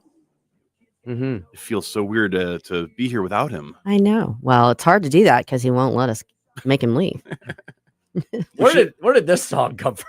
So, okay. Yeah, explain this. This is kind of funny. So this is called New Kids Got Run Over by a Reindeer. And some radio station back in the 80s, the Kelly and Klein Show, apparently made this because they were not fans of New Kids on the Block, which was the artist from the last song we played. Right. So I did not coordinate this. I guess we have one really big New Kids on the Block fan and one person that cannot stand them. And each one of them suggested both of these. So, right. So we're getting both sides of the coin, basically. Fantastic. Love it. Love Indeed. it. Are there any bands like that you guys would ever make a song to diss about? No. Gosh. Taylor Swift. Yeah. I'm kind of like agnostic on Taylor. Yeah, I think it's amazing that she has become a freaking billionaire. Yeah. I think that's remarkable and outstanding. I don't understand how it happened, To me, she's like the modern day Madonna. Now, there are differences, obviously, in their styles and their approach and everything like that. But she's kind of in terms of like having figured out and hit upon the way to just brand and market herself like crazy. It's they're like the Trumps of the music world. There was a run there, or the Kardashians. There was a run there where everything that Madonna did. I know now younger people may look at Madonna as some kind of freak show, and that's kind of what she's become. She was money for a while. But whenever it didn't matter, and when she opened her mouth and sang something, it was a hit. Yeah, it didn't matter. And even if you didn't necessarily like her or her music, you couldn't avoid it because the songs were in the top 10 every single week, every single album. And then she started getting into the really provocative stuff with the books and all that, and really kind of pushing the envelope. And now I think she's just weird. She's kind of like, now we're wondering when the spaceships are going to come back and pick her up. Right. She definitely jumped the shark quite a while ago, but there was a moment. There was a moment in time. This moment is kind of characterized by some really weird goings on in the southern hemisphere. South of town. Yes. Yeah. So Venezuela, obviously tensions are high. We've had this whole issue with the drug boats, which, if you notice, kind of seems to be like on the tail end of that story. I mean, I'm not saying that the story's over. I'm not saying there isn't going to continue to be fallout from that, but it seems like oh my gosh, war crimes, impeachment. Well, maybe they should stop defending narco terrorists. I mean, everything the Democrats do these days, they're on the opposite side of civilization. You know, and not even the Republican Party, not even Trump. They're on the opposite side of Western civilization, which I know they think that's racist and xenophobic as well. But Susie, isn't it fascinating how we got here? A year ago, 6 months ago, we weren't talking about nuking Venezuelan drug boats. We knew we had a drug problem in this country. We've had it for decades. We knew that fentanyl and cocaine and all this other stuff was flooding in here. But I don't know that we knew that Venezuela apparently is at the root cause of a lot of this. Yeah, I don't think we one need of the to biggest extend offenders. it. I know the Mexican. We've talked about Mexican drug cartels forever. We haven't really focused on the Venezuelan part in this, but obviously smart people in the government know that this has been going on, and finally they've taken some action. Well, and it's part and parcel of declaring foreign terrorist organizations like TDA, the different gangs that are actually in charge of this. That's true too. Yes. So it's a multi-pronged approach to it. But the big news this week, of course, was that we seized this tanker, which is a totally separate issue. And I heard the Justice Department explaining this, that they were basically arguing that one has nothing to do with the other because it's completely divergent legal theories here. Right. Yeah, I mean, we were talking about this yesterday. I'm like, there's a reason why the Justice Department was the one out in front of this story, not the military. Yeah, We're not talking about a military strike. I mean, they used military forces to seize the vessel. Right. But this is basically a criminal operation, but it has to do with the sanctions, and it has to do with the fact we learned yesterday of oil. There likely is a drug component in this, because I'm sure everything Venezuela does has something to do with the illegal there's drug some trade. overlap, I'm sure. But this was largely about illegal sanctioned oil being And transported. we learned yesterday that they believe that this ship was spoofing its location. So it wasn't where it was saying it was. So that's all part and parcel of this as well. Sounds like Mission Impossible. It does, doesn't it? It does. I know, because when they were talking about, it left port December 2nd, they seized it the 9th or, like a week later, but it was still, I'm like, where exactly was this? And there's a lot more to learn about it, but you'll notice the people who normally squawk the loudest about this administration haven't really been squawking about this particular story. They have not, because it seems like on this one, there's not a lot of room for argument on this one, and the DOJ has fairly buttoned this one down with everything they did that brought it to the point where we seized the vessel. And I love Trump's response on this. I think it was yesterday. Some stupid reporter. Is that a double entendre? Oxymoron. Oxymoron. Yeah, oxymoron. Redundancy. Some reporter said, well, what are you going to do with the oil? And he looked at her and he was like, I don't know. I guess we're going to keep it. That's what he responded. We're not going to give it back. Right. Here. Yeah. I don't know. I have so many questions. I wish so much that I could get we could get the behind the scenes and really understand what's all going on. And I feel like in time we will. I will note this. I do think Maduro's days and minutes are numbered. I don't know if you saw this. Did you see him singing "Don't Worry, Be Happy" to the crowd? Yes. He sang some other song a few weeks ago too. Yeah. Yes. Oh gosh, what was it? He loves karaoke. Yeah. So he's got this. There's a video of him. He's got this Panama straw hat on and kind of like a loose fitting shirt, and he's standing with a bunch of people behind him with the hats on too, and he's singing "Don't Worry, Be Happy." Yeah, and before the lovely liberals in our audience, and I know there's many who actually want to start complaining about it and defending another totalitarian dictator, Susie, we should remind people how we got to this point. He is holding on to power after he was duly not elected in the last election. It's an illegal election. Exactly. It's kind of an insurrection, isn't it? It is. And now the Democrats are defending that. Such upside down world. Their instincts are not good on this, and it all comes down to where's Trump? We're going to do the exact opposite. And to President Trump's credit, he's figured that out. Yes. He's got their number, so he knows. Take an issue that's going to be popular and just let them flail away against it. Epic troller. Now stay tuned. We'll be right back.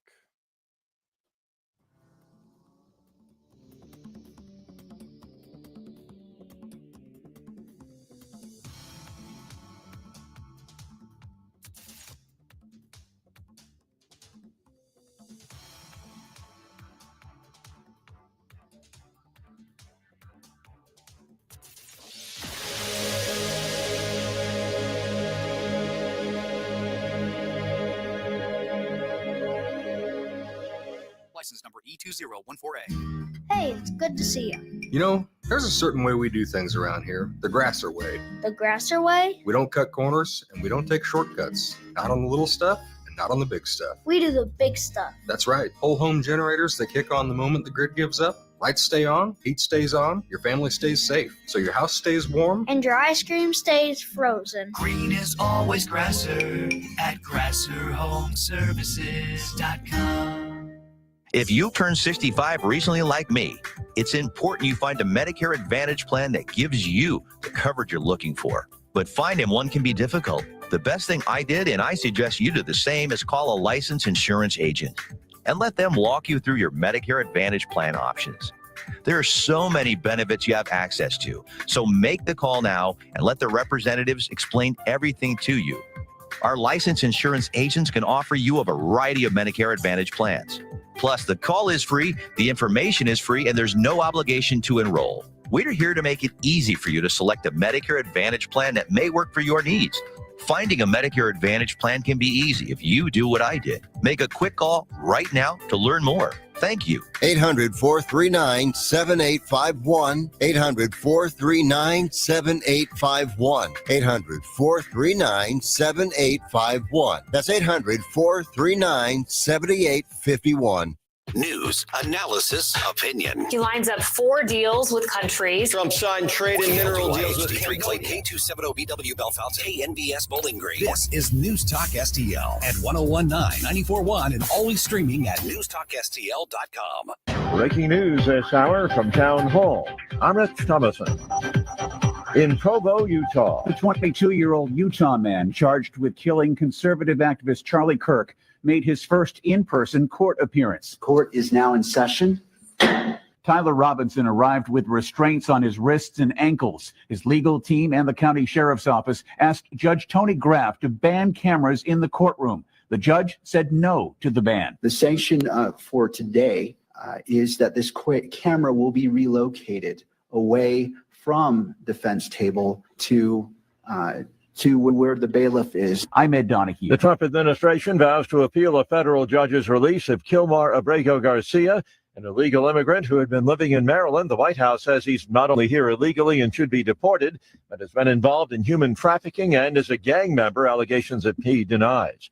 Now, about that U.S. seizure of an oil tanker off the coast of Venezuela. It was a successful operation directed by the president to ensure that we're pushing back on a regime that is systematically covering and flooding our country with deadly drugs and killing our next generation of Americans. Homeland Security Secretary Kristi Noem, White House Press Secretary Caroline Leavitt. Well, I won't broadcast any future actions from the administration, but I will just reiterate that the Trump administration is executing on the president's sanction policies and the sanction policies of the United States. And we're not going to stand by and watch sanctioned vessels sail the seas with black market oil, the proceeds of which will fuel narco-terrorism of rogue and illegitimate regimes around the world. No relief yet from the devastating flooding in the Pacific Northwest. A grand jury has declined for a second time in a week to re-indict New York's Attorney General Letitia James. On Wall Street this morning, stock futures are mixed. The Dow futures are up 83 points, while the NASDAQ futures are down 145. Townhall.com. Diabetes, high blood pressure, anxiety meds, everyone's on them. If you're a 50-year-old male, maybe a bit porky, and you may even have type 2 diabetes, $1 million of term insurance may only cost you about $200 a month. Call Term Provider. Speak with Big Lou at 800-524-4948. Big Lou will find a term life policy for you even if you have type 2 diabetes, are overweight, or have high blood pressure. Term Provider has helped thousands of people like you who think they can't afford term life insurance. To buy $1 million of affordable term life for you, all you need to do is call Big Lou at 800-524-4948. Lou will make sure the scales are tipped in your favor. Call 800-524-4948. Big Lou will answer your call and work to fit you into a term life policy that you can afford. Remember, Big Lou's like you. He's on meds too. Call 800-524-4948 or biglou.com. From the Michaels Flooring Outlet Weather Center. I'm meteorologist Chance Koch with your first alert forecast. We're going to be tracking a mostly cloudy day, highs into the upper 30s. The big news is the first alert weather day as we head off into Saturday. During the morning hours, we'll start to see the possibility of some light snow. It'll be scattered across the metro and even higher totals expected towards the northeast. You want to see accumulations on the ground potentially. Then we look off into late Saturday night, Sunday morning temperatures back towards the 0 degree mark in some areas. Going to be dangerously cold across the area. From the First Alert 4 Weather Center, I'm meteorologist Chance Koch. This hour of News Talk STL is brought to you by Rodney and Jen Wallner and the entire Wallner home selling team at Berkshire Hathaway. Call them today at 314-810-SOLD. 314-810-SOLD.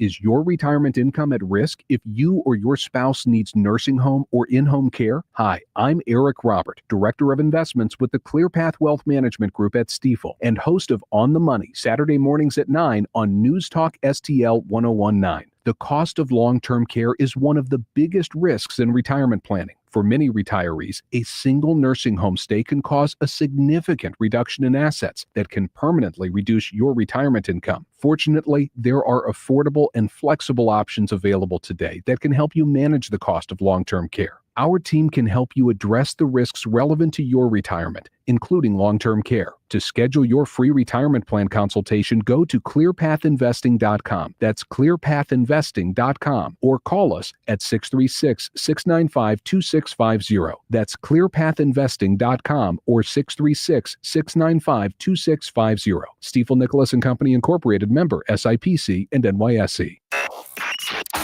Mike Ferguson. I don't know how to put this, but I'm kind of a big deal. Susie Moore. They look very aggressive. I think they want to beat me up. Get up! Can't you hear the alarm? Get up, St. Louis. So it's time to get out of bed. Pour yourself the greatest cup of kofifi the world has ever seen. Rise up with one voice, drain the swamp, and take back our country. Today's the day we're going to do it, and it's time to do it right now. Believe me. Mike Ferguson in the morning on News Talk STL. Get up! This is your cousin. Welcome back to the Mike Ferguson in the Morning Show. Susie Moore filling in for Mike today while he takes a well-deserved day off once we kicked him out of the studio. I'm here with Jerome. I'm here with Tim Jones. We just got done doing our Kofifi dance. Christmas Kofifi dance. Christmas Kofifi dance. Yes. I wore my Christmas flannel for you. I like it. Today, yeah. I like it. I just went with the traditional News Talk STL pullover. But It's not really my Christmas flannel, but, it's got red and green, yeah, right? yeah. I wear it this time of year once or twice. I think it works. Yeah. It's freaking cold outside. It so is. Yeah, I was gonna say I didn't know if you were like chopping down a Christmas tree when you walked in. Later. That's Yeah. that's the shirt for that. Tim Bunyan. You know, we never did that. I grew up in the woods, and we always had the artificial trees, and we still do. Really? I think real Christmas. Number one, stop killing nature. So and number two, I sound like a greenie, don't I? Yeah. Number two, it's a mess. It is a mess. It's an absolute god awful mess. I'm sorry, and I'm a bit of a neat freak, as some people know. When I was a kid, we always got live trees, but we went to the Christmas tree lot and got them. Right. We didn't go chop them down in the woods. But yeah. And I'm teasing about the green stuff. You know what? I think, because evergreens grow really fast. They do. And so if there's one thing that can be harvested with abandon, it's evergreens because they grow really fast. And honestly, also, did you know I read a stat the other day, despite all the wailing and crying, and I'm so glad that the climate cult is almost dead and buried, at least for now, because did you see that a lot of their stuff has been blown out of the water over the last few months? And there was a major retraction. I don't know if you guys talked about that this week. There was a major retraction of a major climate study that has them really back on their heels this week. I think Ward wrote about that. Yeah, I think he did. Maybe where I saw it. But there are more trees now in covering the United States of America than there were 200 years ago. Because we did have a bad habit in the frontier lands of kind of clear cutting everything. Well, most of that has largely been replanted and repopulated.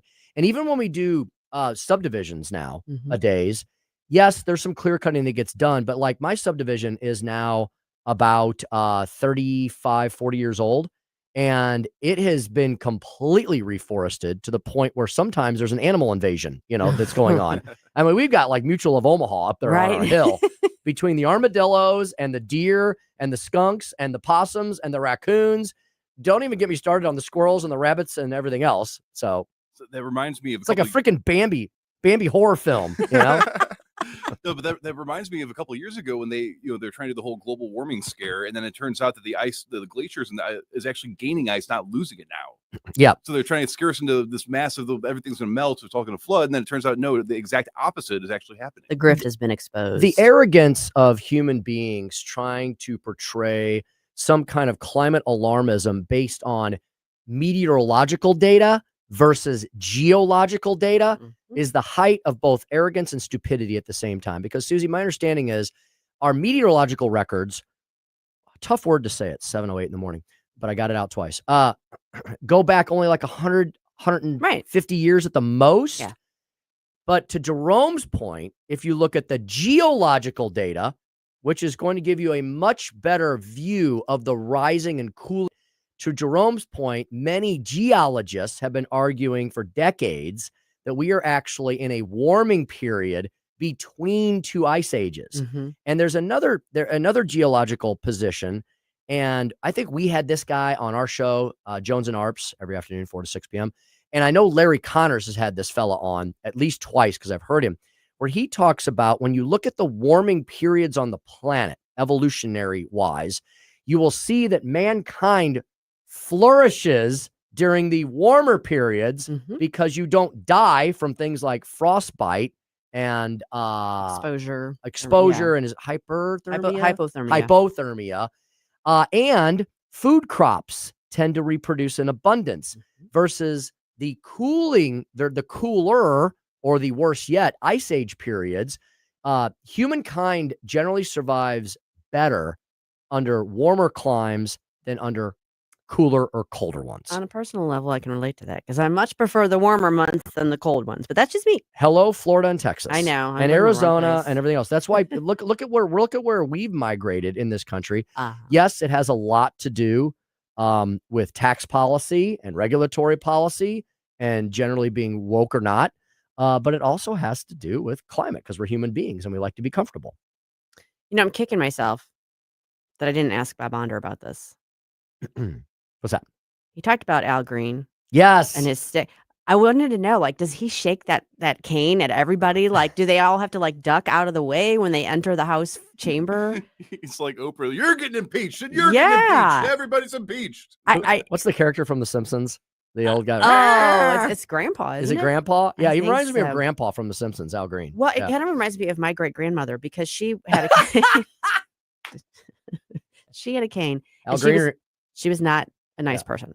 Al Green and an old white lady. She didn't. Yeah, she did not like the little kids that much. She was not a warm fuzzy person. So as a very small child, I learned very quickly to stay out of reach of that cane because it would it would not. She wouldn't beat you with it, but she would knock you with the cane if you were in her way. Is she German? Yes. Well, no, wait a second. She married a German.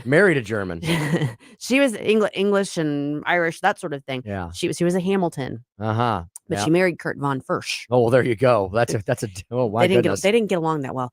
That's a whole different story. But anyway, so I see Al Green shaking that cane and again, we talked about this. He brought in other articles of impeachment against President Trump, and Which failed miserably. Even Democrats voted against that. 23? Yeah, 23 Democrats. I need to go back and look and see which ones they are because I need to put them in my possibly sane list because there are a few of them. Yeah, probably purple district Democrats. I doubt any of the hardcores, but at least, look, Susie, sometimes good politics does make good public policy. Not all the time, but sometimes it does. Yeah. And in this situation, if these people are in toss-up districts and they're going, half my voters may not like this ongoing, never-ending tedious. It also gets, look, even if you do think that Trump is a horrible human being, you've been disproven on that about 8 bazillion times. Give up the ghost, quit the con. You're not going to throw the guy out of office on a technicality or even through 50,000 indictments because it hasn't. You've tried it. You've tried it all. It hasn't worked. He's got 3 years left in office until he gets reelected again in 2028. So just, give it up. I was sliding that in there. I like that. I don't know if it's going to be persuasive to them, but there's some people that are just so dug in on and they're so invested in it they can't.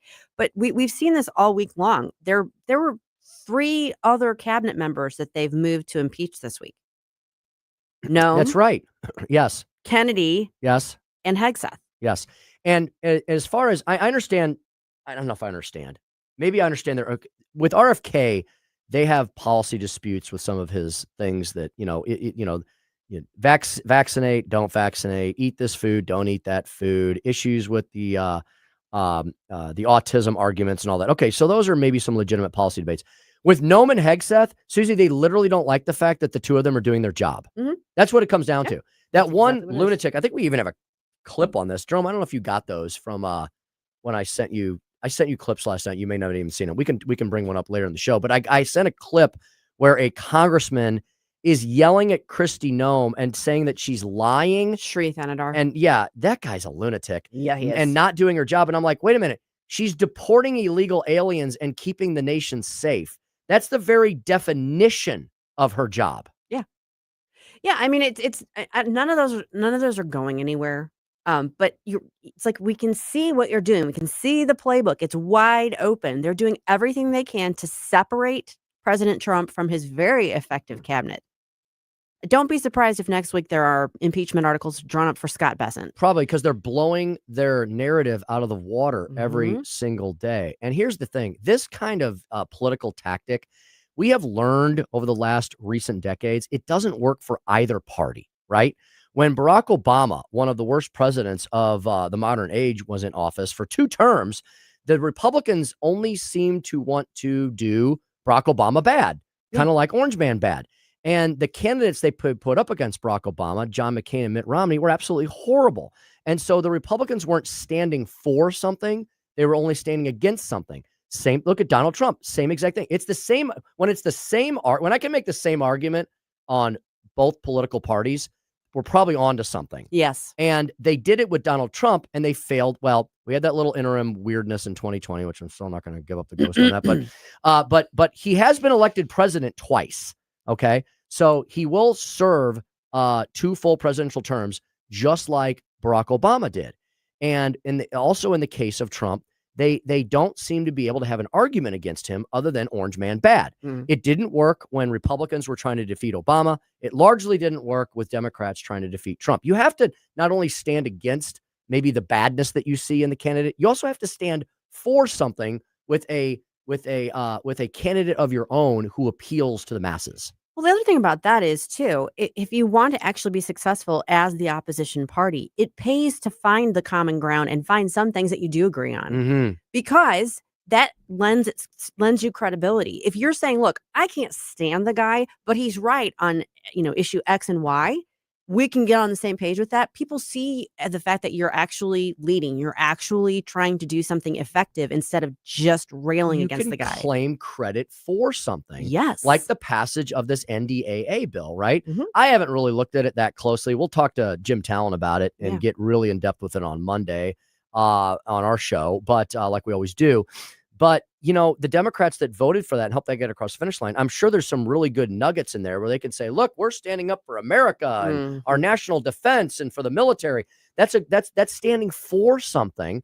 So then you can then maybe argue why they should also adopt your left-wing loony platform when you're running for re-election, in addition to actually standing for something while hating Trump at the same time. Be the smart thing, but, far be it from them to do the smart thing, I guess. I don't want to give them any more political advice. Hey, we've still got our food drive going on for the next 9 days, and we have this important add to it. St. Louis Windows and Doors and STL Window Cleaners are joining our efforts for Feed My People. Just drop off non-perishable items at their Earth City location or text your name and address to 314-277-5952, and they will stop by on December 22nd to pick them up. It's like reverse Instacart. You should do it. Help it out. It's a great cause. Feed My People.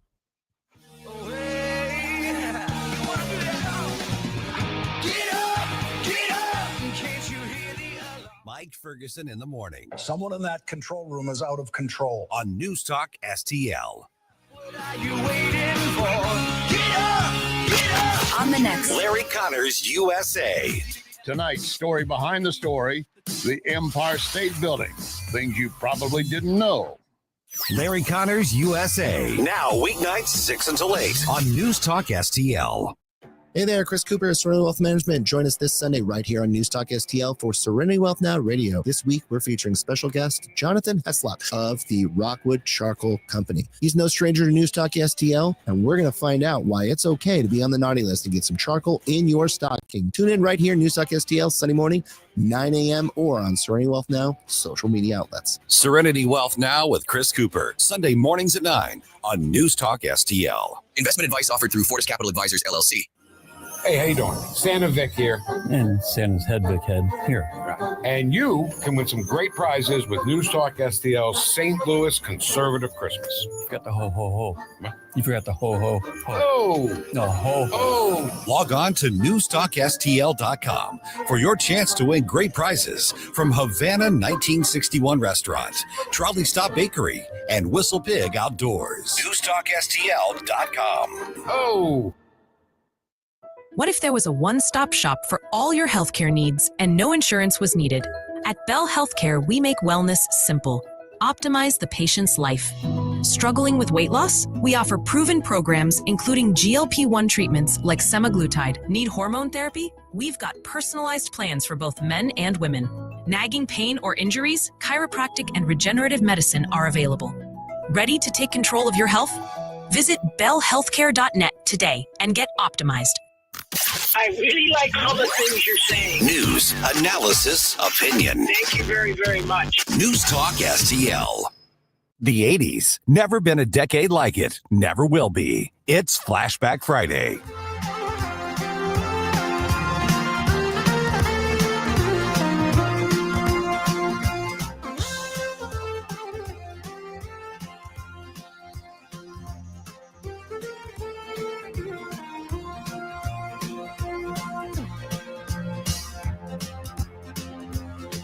Hey, Chris Arps from the Tim Jones and Chris Arps Show. Make sure that you're listening to our show this afternoon from 4 to 6. Now back to the Mike Ferguson in the Morning Show. Welcome back to the Mike Ferguson in the Morning Show. Susie Moore here, Tim Jones here, Jerome here. We are gliding into the last couple weeks of December, the Christmas holiday season, with our Flashback Friday songs. Some good tunes going here. It's a little Mannheim Steamroller or something like that. Yes. Did I get it? Yes. Okay. That is Deck the Halls. That's the original version of theirs. I think it was like 1987 or 84 that this was released. But what was it about the synth that you guys were so obsessed with in the 80s? We weren't. So I don't know. Did you get into this? I really didn't much.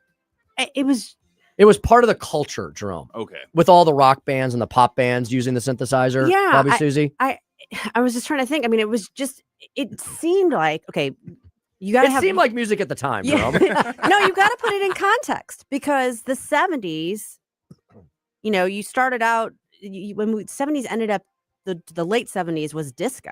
Yes. And that was a very different sound from what had come before it. And there was sort of a, that was sort of the loosey-goosey Yeah. Club 54 type. John Travolta. Right.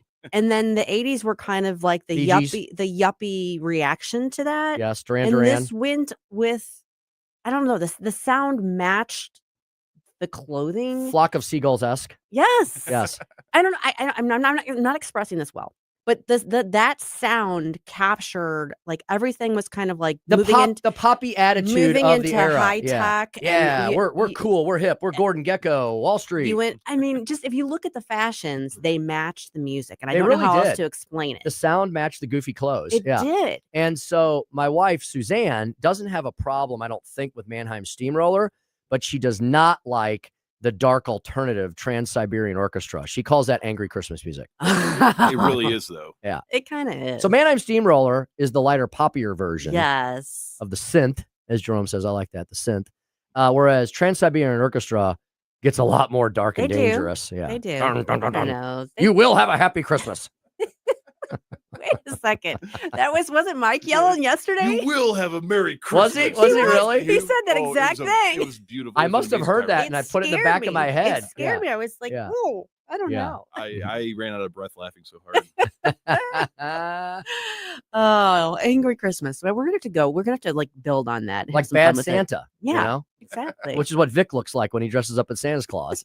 He was so ready to be out of that Santa Yeah. suit by the end of the He looked evening. exasperated, but it was hilarious. It I got my was. picture with Santa Vic. Did you? Yes. I didn't even make my way back to him before he was like, I'm done. I'm over it. I refused to sit on his lap, though. That's what Jeff wanted. That's what Oh. Jeff wanted me to do, and I, I said, "I'm don't- only did going to do so anyone much for the actually team." do that? Maybe his little elf friend Ken. I don't know. So, Susie, tell me. Becoming R-rated quickly here in the morning. Tell me if you think I'm right on this. Have you guys heard, either one of you? Well, Jerome may not get this reference, but you will, because you're wise and like me. An elderly, a wise elderly person like me. Yeah. So that promo of Santa Vic, where they're talking about, it's the promo that's running on the station right now. I'm trying to think. And if I've heard and it. Ken at one point says, "You forgot the ho ho ho." He says, "You Oh. forgot the ho ho ho." Uh-huh. And Vic goes, "Oh!" And he goes, "No, ho ho oh." Vic's doing the whole New Jersey thing. When Ken says those words, you know who he sounds exactly like? And I told him this last night. I said, "You sound exactly like Bob Newhart." Oh. And he sounds like Bob Newhart in the scene from Elf with what's his face? Will Ferrell. Will Ferrell. Oh, I'm He going to go back and sounds listen to that He now. sounds exactly like Bob, the famous Bob Newhart. Yes. Okay, I get it. He's like, you forgot, because that kind of dry, low monotone. I'm like, dude, you were channeling Bob Newhart, whether you knew it or not. So funny. He's like, hey Vic, you forgot Santa, you forgot the ho, and he's like, oh, he's doing the whole Sopranos Right, I thing. kept hearing that, Yeah. and I was like hearing Vinnie Barbarino, like that's what it sounded like. Like it's, from Welcome Back, Kotta. From Welcome Back, Kotta. Yeah. Yeah. I don't even know how we got off on this tangent. Well, because we know all this stuff, because guess. we literally lived it. Do you have any idea who Bob Newhart is, Jerome? You have any idea what we're talking about here? Not a clue. There was a famous sitcom. Was it called Newhart? Well, there were two. Well, the original one was the Bob Newhart Show, I think. I'm referring to the one where he's running the inn in Vermont. That's the later one. That is Newhart. Okay. So there was this famous show called Newhart, Jerome, and Bob Newhart, the main character, ends up moving from New York up to Vermont, right? Right. It's like a play on the famous movie White Christmas. Yeah. Right. It's basically a comedic spinoff of that kind of concept. And he loosely based. And he goes up to Vermont and he's running this inn. And there's all these goofy characters. Daryl and his other brother Daryl. Yeah, he had Daryl and his other brother Daryl. So these two brothers were named Daryl. And it was the third one, Lenny or something. Yeah, it was like there was two Daryls. I'm Larry. I'm Larry. This is my brother Daryl. This is my other brother Daryl. Daryl. And the three of them would always come into the inn together, Jerome. And that was like a part of the shtick. And then I'm going to go ahead and spoil this, Susie, because this sitcom ended like 15 years ago. And if people don't know the ending, Tim, it ended about 30 years ago. Okay, well then you're just late to the game. So the very last episode, Jerome, Bob Newhart wakes up back in home in New York in his bed, looks at his wife and says, I just had the weirdest dream ever. We moved to Vermont and I opened up an inn. So the whole thing was maybe just a fever dream. That's how Harry Potter ends as well, right? He's back underneath the staircase. Maybe. And he wasn't a wizard at all, right? Yeah. No. I don't think that happened, but it might have. Newhart is an American television sitcom that aired on CBS from October 25th, 1982 to May 21st, 1990. I'm sorry. 15 years ago. You're not. like me. You're like me. You think That just happened you yesterday. think the 90s was a decade ago. Yeah. I just ended last week. So It's 30 years in the rearview mirror. I'm sorry I drove us off on that tangent. Well, that's Were we going to okay. talk about something serious this segment? The only thing I would go ahead. I was going to say, we do have news eventually. We have to tell the good people. I guess. The thing I was going to talk about was Kristi Noem. Yes. Speaking of being impeached. Noem ain't having it. She ain't having it. She was on the Hill yesterday testifying. There was a hearing about the violence against Homeland Security officials and personnel, that sort of thing. We're attacking people. We're attacking law and order people because we don't like their law and order. Right. Yeah. Well, she wasn't having it. The Democrats did their best to run at her, and I don't know. Did you see the clip with Benny Thompson? I did. Unbelievable. So he's referring to the attack on the National Guardsmen the day before Thanksgiving, and he referred to it as an unfortunate accident. An unfortunate accident. That's when you slip and fall, not when someone shoots you in the head. Yeah. And as soon as he got pushed back, he kind of walked back, but not really, because he said incident. It's like, not Accident, unfortunate. incident. No, it was a terror attack. It was a terrorist attack and an attempted murder. And in one case, it was a murder. It was a murder. It was an assassination. Yeah. It was arguably another political assassination. Yeah. So she basically took him down on that. And then Andy Ogles really went off and actually almost swore on the floor. He was just like undone by it. And then you referenced this earlier, Shri Thanadar. Sounds like a character from Star Wars. Well, he looks like a character from Star Wars. He does. And from that little bar scene, you know. No, he is straight out of the bar scene, the Mos Eisley Cantina, right? Because he's got the weird hair piece, I think. This is wrong of me to be making fun of someone's appearance, but I can't help it. Are you talking about the guy that had his eyebrows? The eyebrows painted on. Oh, okay. Looks kind of like a Mr. Potato Head, where you stick different things on him. Yeah. Yeah. Like he looks like he's trying to dress up as Donald Trump for Halloween. But I really feel like he's a character from The Simpsons too, if I can be completely racist and non-politically correct. Would you like sprinkles with that? Yeah, I don't understand. Sorry. Yeah. But the guy's a buffoon. He deserves to be lampooned because he sounds like a complete moron. There's a few of them. They're in the Moron Hall of Fame up there. Mazie Hirono is one of them. This guy, Shri Thanadar, is one of them. And then who's the congressman who thought that if you put too many people on the island of Guam, Hank Johnson's another one. And he had another award-winning performance over the last week as well. He did. I saw that's one of the clips. We should probably bring that out at some point. But Shri Thanadar, he's basically saying she should resign. for doing her job. Right. And she's saying, I'll take that as a badge of honor. That's right. She said, you criticizing me means that I'm doing exactly what I need to be doing, and I will accept that as a badge of honor. Absolutely. As she should. Absolutely.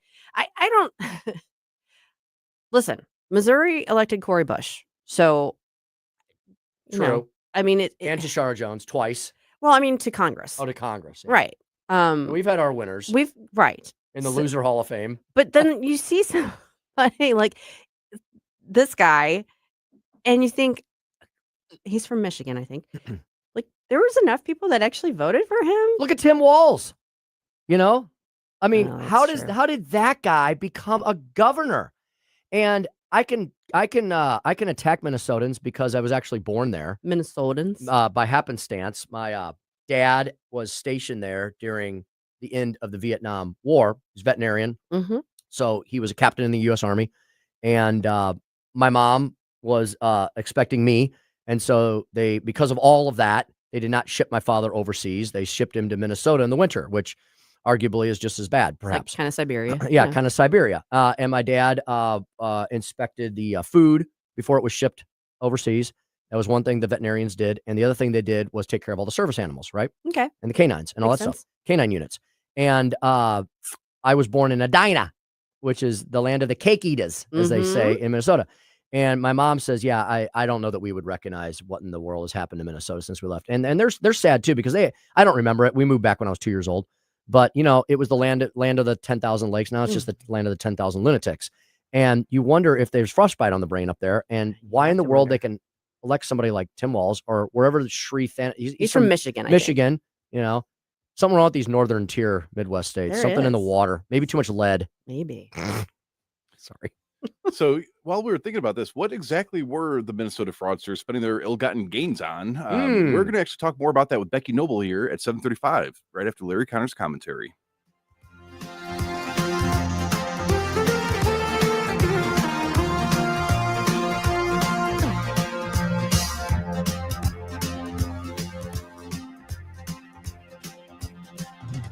From the Michaels Flooring Outlet Weather Center.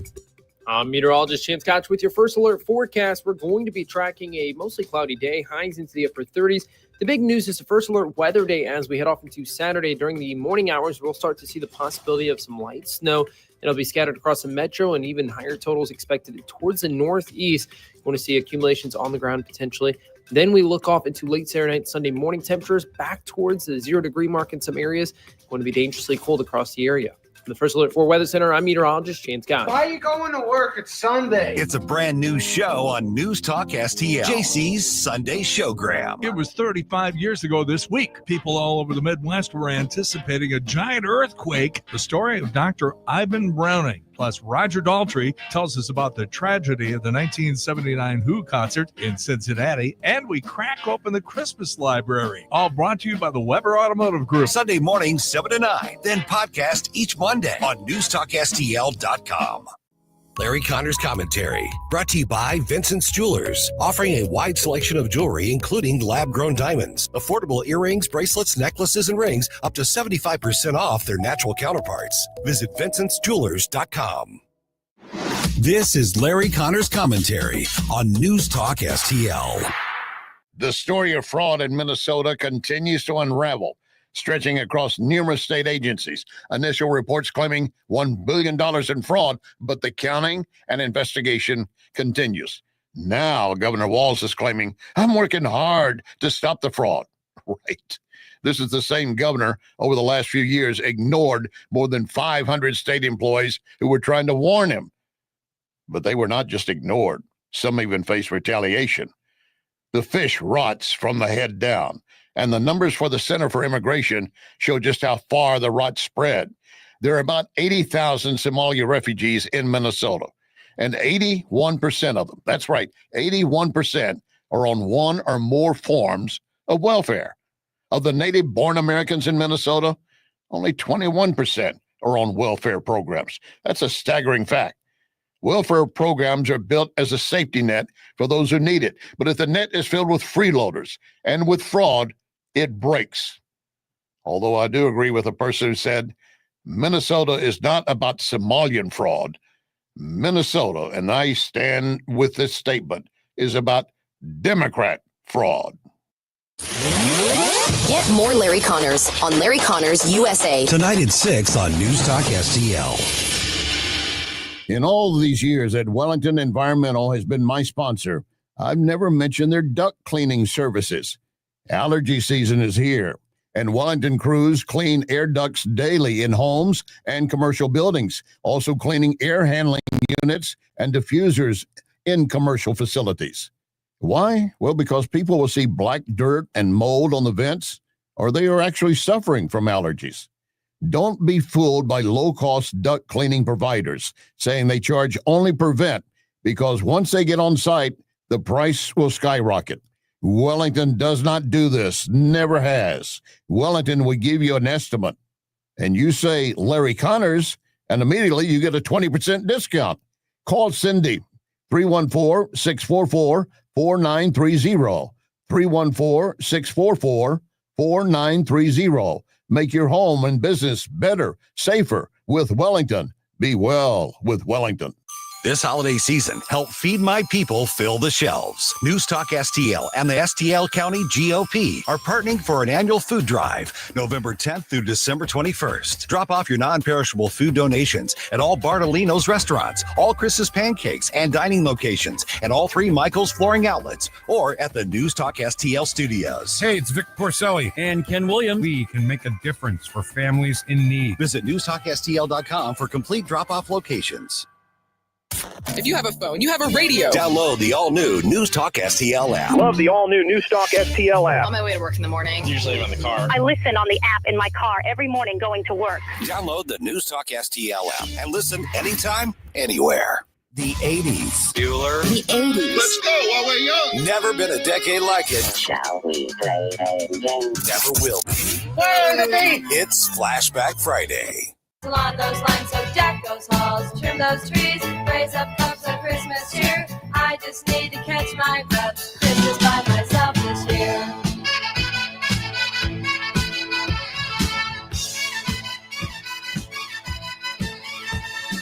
Count the picture, frozen landscape, chill this room for 24 days. Yeah, we are the world's #1 bully, and we're using our immense, unrivaled power to rule over those who have less power. And we're doing it with impunity. And this sends a shocking message to the world that America is indeed what did they used to call the great hand of Satan or something like that? I mean, America under the Trump regime is demonstrating that moniker was entirely accurate. The great Satan. That's what we have become in this country. Speaking of what we've become in this country, welcome back to the Mike Ferguson in the Morning Show. That was none other than Congressman Hank Johnson, who we were referring to earlier, adopting the language of the Iranian regime. Yeah, of the Ayatollahs and the mullahs and all the other theocratic dictators. Right, showing us once again what a rocket surgeon he is. Indeed. Welcome back to the show. I just wanted to kind of highlight that because we mentioned it earlier. That's a little snapshot. That's one of your U.S. congressmen, ladies and gentlemen. Exactly. And we've been seeing a snapshot lately of corruption at the state level in Minnesota. We've been talking about that a lot. We're joined now by Becky Noble, who wrote an article on this yesterday about what some of those Minnesota fraudsters were actually spending the money that they were wasting on. Becky, welcome back to the show. Hi, Susie. Thanks for having me. Absolutely. Glad to have you back. Becky, tell us a little bit about this. I mean, we've been hearing now for several weeks this sort of unraveling of all of the fraud that was going on multiple levels in Minnesota. But one of the maddening things about it is what some of the money that was stolen from programs that were designed to feed hungry children was used and what it was spent on. Yeah, I think we all see fraud on the state level and on the national level every day, unfortunately. And I think what is so egregious about this particular case is just the scope of it and the breadth of it and the brazenness of it and how much money is involved. But yeah, this was there was a federal trial. Apparently, there was dozens of defendants in this trial, and CBS News reported also that some of the things that were being spent from this money that was they was supposedly to feed hungry children. They were buying luxury cars. There was I saw a picture of a Porsche Macan SUV, which is not cheap. So they're buying luxury cars. They're going on all these expensive luxury vacations in the Maldives. They're getting private villas. There's videos of them, on the beach popping champagne. There's dozens and dozens of overseas wire transfers. Some of those wire transfers were to China and East Africa, which I don't know about anybody else, but I would translate myself. East Africa equals Somalia. Mm-hmm. I don't know, but there were first class tickets to Istanbul and Amsterdam. So just millions and millions of dollars that these people were spending wasn't going to hungry kids. That was the last thing they were thinking of. All of these millions of dollars, lakefront properties in, like I said in my piece, in ironically the land of 10,000 lakes. They were also buying up lakefront property. So all of this money, these millions and millions of dollars, weren't the last thing they were going to do was feed hungry kids. They were spending it on themselves and all of these outrageous things that they were spending it on. Becky, Tim Jones here. Thanks so much for joining us this morning. Great to speak with you. Becky, you all at Red State, I know, have been all over this from day one, but I find it astounding that places like the New York Times are actually even finally picking up on this story, because they're going to have to expose the fact, Becky, right, that this goes back not just a few weeks or months, but decades. And it shows how dysfunctional Democrats are in places like Minnesota. And it proves the point that many of us on the right side of the political spectrum make, that there is plenty of waste, fraud, and abuse in government if we will just bother to look for it, right? Oh, you're right. You're right, Tim, because this report was first reported, CBS News first reported it. And so, yeah, like the New York Times and the rest of the mainstream media, I think this particular case is going to get so big because all of this is just the tip of the iceberg. This investigation is ongoing and they keep finding more and more things. And a lot of these wire transfers went on between February and July of 2021. And there were text messages with pictures, people texting pictures of each other with, piles and piles of cash. Wow. And there were one of the text messages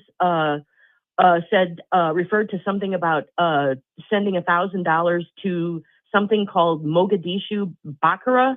And that's a reference to Al-Shabaab, that was a one-time terrorist organization. So that's another facet of this investigation, whether or not a lot of this money may have gotten into the hands of terrorists. So, yeah, they're just hitting the tip of the iceberg. And I think, Tim Walz, I think, is trying to, he's in big time CYA mode now, I think. And I think he's trying to say, I didn't know about it. There is no way that Tim Walz didn't know that this was going on. No way. Yeah, it really makes you wonder about some of the other facets of this. I mean, so here's the thing. When the whole BLM thing came about, and then it was later exposed that a lot of the money raised was used for extravagant purchases, mansions, that sort of thing. Yeah, that was troubling, but that had to do with donations that people, private donations. People were sending money to this group. This is our tax dollars. And it highlights and underscores the bigger issue, which is kind of what DOJ was brought in to do. And when the administration first started going after USAID and all of the non-governmental organizations and the money train, basically, that was going out of the U.S. taxpayers' pockets and funding all these different groups with very little oversight, I feel like some of the pushback we're seeing is because they don't want this revealed. Oh, absolutely. I would agree because, as soon as we start turning on the lights, all the cockroaches start scattering. And I think that a lot of the things that was going on at USAID and maybe now on a state level with things like this massive scam in Minnesota, that it's like their private slush fund. and they have all this cash on hand to do with what they will, and so it's going to things like scams like this, and it seems like, I'm not going to say that Republicans are perfect, but it seems like every time you follow the money trail leads back to Democrats, and they just, it's like they don't even try to hide it anymore. They're just kind of out there with it. And I think in this particular incident, I think it's going to be interesting to see, what did Tim Walz know and when did he know it? What do people like Ilhan Omar know about it? Like I said, this is just the tip of the iceberg of this, and I think it's going to get a whole lot worse. And you got to wonder, if you're a resident of Minnesota, if you're a tax-paying resident of Minnesota, don't you have to be pretty ticked off about this? And it'd be interesting to see what happens in the midterm elections next year, if they're tired of electing corrupt Democrats, and maybe they'll go a different route. Becky, is there any reason to believe that this is only limited and isolated to Minnesota? I'm just wondering if you're hearing any rumblings from any other blue states. I would imagine other blue state governors are probably getting a little weak-kneed, thinking about, oh my goodness, what? Because look, Becky, we flooded the nation with trillions of dollars of COVID era cash, and we've heard about a little scandal here and a little scandal there. This one seems to have blown the doors off, and I'm just wondering if there might be other blue states that might end up under the microscope as well. Yeah, I think you're right, Tim. I can't believe that maybe some blue state governors like J.B. Pritzker and, in the surrounding areas are getting a little sweaty because, yeah, like you said, I think he's always sweaty. The estimates, well, yeah, especially when he sees the buffet, that probably gets him sweaty. But, we flooded. What are the estimates of illegal immigrants? I've heard anywhere between 10 to 20 million illegal immigrants. I think it's closer to 20 million. And not all of these people are just coming here to be housekeepers and make a better life for themselves and their families. They're coming here with nefarious purposes. So yeah, I think it's entirely possible that you will see more massive scams like this going on in other blue states. I think the sky's the limit for Democrats. I don't think anything's ever off the table for them. If they can find a way to make a little money and off the taxpayers, then I think they're going to do it. Yeah, I think there's a very good possibility of it. Becky, if listeners want to find out more about this story and your work, where's the best place for them to check you out?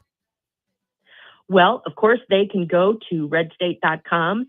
And I always want to give a shout out to all of my amazing coworkers.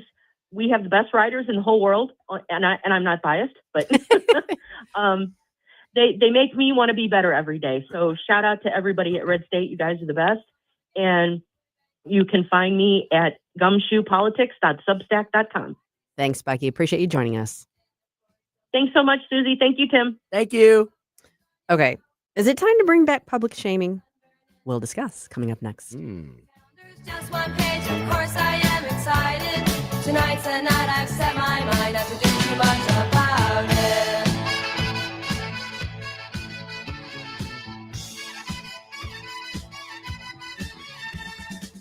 Renewal by Anderson asking, are you still battling cold drafts? Windows icing up again? Utility costs surging? You're worried about paying more every month? The truth is, you may already be paying for new windows and money lost to energy escaping your home. And here's the thing, you don't want to do this project twice. Renewal by Anderson spends every day replacing bad technology, poor installation of windows and doors that simply don't stand the test of time. But you can afford the best. America's most trusted window replacement company, Anderson. Call 877-WINDOWS or visit rbastl.com. Learn about our December savings event right now. 877-WINDOWS, rbastl.com. Renewal by Anderson. Superior products, exceptional service.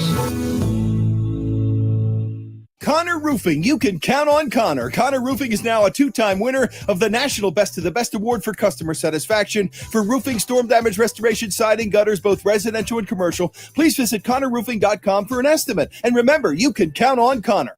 Looking for the best selection of firearms in the St. Louis region? Drive to Osage County Guns. Conveniently located off I-70, just 25 minutes from St. Charles. We've got thousands of guns in stock, the largest selection of handguns, rifles, and shotguns around. Trade in or sell your old guns for cash and shop our wide variety of premium Winchester ammunition made right here in the USA. Visit us online at ocgmo.com, or better yet, make the drive to Osage County Guns and see why we're the St. Louis region's favorite.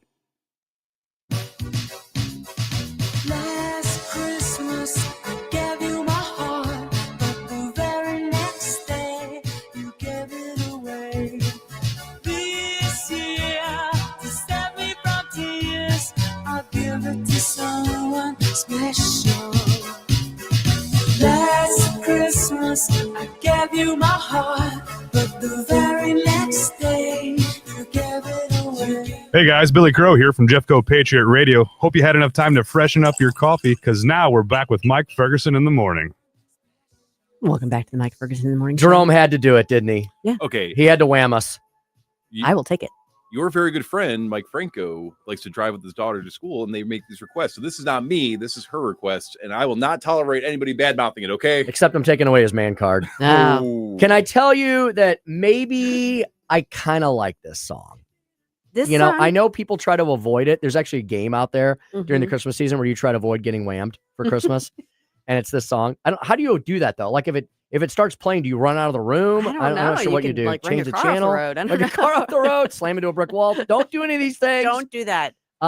This morning or any morning. Yeah, this is not okay. This is kind of one of those love-hate songs where maybe if you hear it too much, it gets to be a Yes. little incessant. But there's others that are much, much worse. And I know Tony Colombo was talking about that this week with Skip Weber and Mark Close on Close's Cabinet. Yeah. The one that I think is completely silly and ridiculous is the Paul McCartney song where he's just singing Simply having a wonderful. It's like holiday. it's Yeah, like it's wonderful kinda Christmas goofy. time. Wonderful Christmas time. Yeah. Yep. So I'm gonna take the word Christmas. I'm gonna put a stupid jingle around it, and I'm gonna make it a song. Ding Right. dong. Right. Okay, you should feel very fortunate that you're here on Flashback Friday, where I keep the music to the 80s, because once I unleash the floodgates, and we're going to hit Mike hard with it all next week. Oh, we need to. Every song ever is up for grabs. So, Okay. So you All right. avoided the mainstays of the. Yeah. You can put up with a little wham. Come Yeah, and I can, I actually was I actually appreciated George Michael's talent. He had an amazing voice. I love good us being in the audio world. I appreciate good voices, whether they're speaking or singing. And the two most powerful male voices that come to mind for me always are George Michael and Chris Cornell. Yeah. Yes. I am so sad. I was so sad. And I remain sad. I remain melancholy to this day that Chris Cornell left us before his time. That guy has pipes like no one else in the male side of the singing world. And his version of Ave Maria, which I think is on the second very special Christmas album, is unbelievable. I'll have to go It listen is to that. angelic. It is unbelievable. And in the female realm, and my wife makes fun of me all the time for my infatuation with her, but I think, and Jamie Allman started this years ago when he was back doing the morning show on the other station, he would do an Oh Holy Night Off. Oh, which is my favorite Do song. you remember when he did that? Yeah, So he would do yeah. he would do the Oh Holy Night. He's going to do it, I think. I don't know if he did it. I think he's doing it next week, he said. So Jamie's going to do the Oh Holy Night Off. And that may have been where I first heard this version. And I've loved it ever since, because it almost seriously brings me to emotion because of the way she hits the highest notes. There's a crescendo about 3/4 of the way through the song. And Celine Dion hits those notes like no one ever else. It's angelic on earth in my mind. I'm not going to argue that. I think she has a beautiful voice, and that's my all-time favorite Christmas song. So And Sarah Brightman maybe is a close second. She's pretty awesome so too. we could have just done top Christmas songs for this. Well, I was going to say, this is the exact opposite of public shaming. You're actually doing Right. public praising. I'm trying after I just trashed Paul McCartney. Well, and his stupid Christmas song. so I ran across this article that talked about should we bring back public shaming, which Yes! is not to be confused with canceling because that's two different things. This Are we is going to use just calling stocks? We can use stocks. calling people out for Yeah. their boorish behavior. And I it's love it. actually got 43 items on this list, which obviously we're not going to go through. 43 items of 43 items on this list. But a couple of these really stood out to me, including like a woman who called an animal clinic, a grooming place, or a boarding place at the last minute and said she needed to get her animal in, or she needed to get in for vaccines so she could take her animal to the boarding place because she was leaving for her vacation the next day. Okay. And they're like, well, we don't have any openings until next week. And she's screaming and she's like, well, I'm just going to come over there I'm bringing my animal to get their vaccines. They're like, we don't have an opening for you. Then she asked, they offered to put her on a wait list. And she said, why don't you give me the name of the person that has the next appointment and I will contact them myself and see about What? Yeah. See if I can get them to bump their, and they're like, no, we're not going to do that. What is wrong with people? Well, the person telling the story says, I'm pretty sure her name was Karen. So, dude, yes, that's the kind of thing that should invite public shaming. Should she lose her job and her livelihood? No, but she should be embarrassed for behaving like that. While she's trying to get out of town to go to the Caymans. Right. Here's another one. This person says, I showed up at 7:00 on Christmas Eve to try and get a small plant and the gates were locked and no one was there. Their hours say they're supposed to be open until 3 a.m. And the response from the business was, man, we close at 3 p.m. on Christmas Eve. It's actually on our website. Why would you even think about going somewhere at 7 p.m. on Christmas Eve? First of all, you should be in church or doing something with your family. Right. And second of all, your shopping should be done long before then, like 7 hours before that. At least. Yes. These people can vote. Yes, they can. Let that sink in. If nothing else, we need to shame them. So we let them know we all are aware of what you are and who you are, and you need to stay home on election day. So I think that is one of the positives of social media is because it can be an effective tool for public shaming. It's the digital equivalent of the stocks. Again, I don't agree necessarily with cancellation, unless you're talking about like really, really egregious behavior. But I don't agree with running people out of their jobs, that sort of thing. But when they behave like this, and there are so many people who have this entitled mentality, and they just think that they can run roughshod over people. You got that are another good waiting one? on them. You got one more good one? Well, yeah, this person went to, I think it's the Sistine Chapel, and then it's the Basilica, St. Peter's Basilica.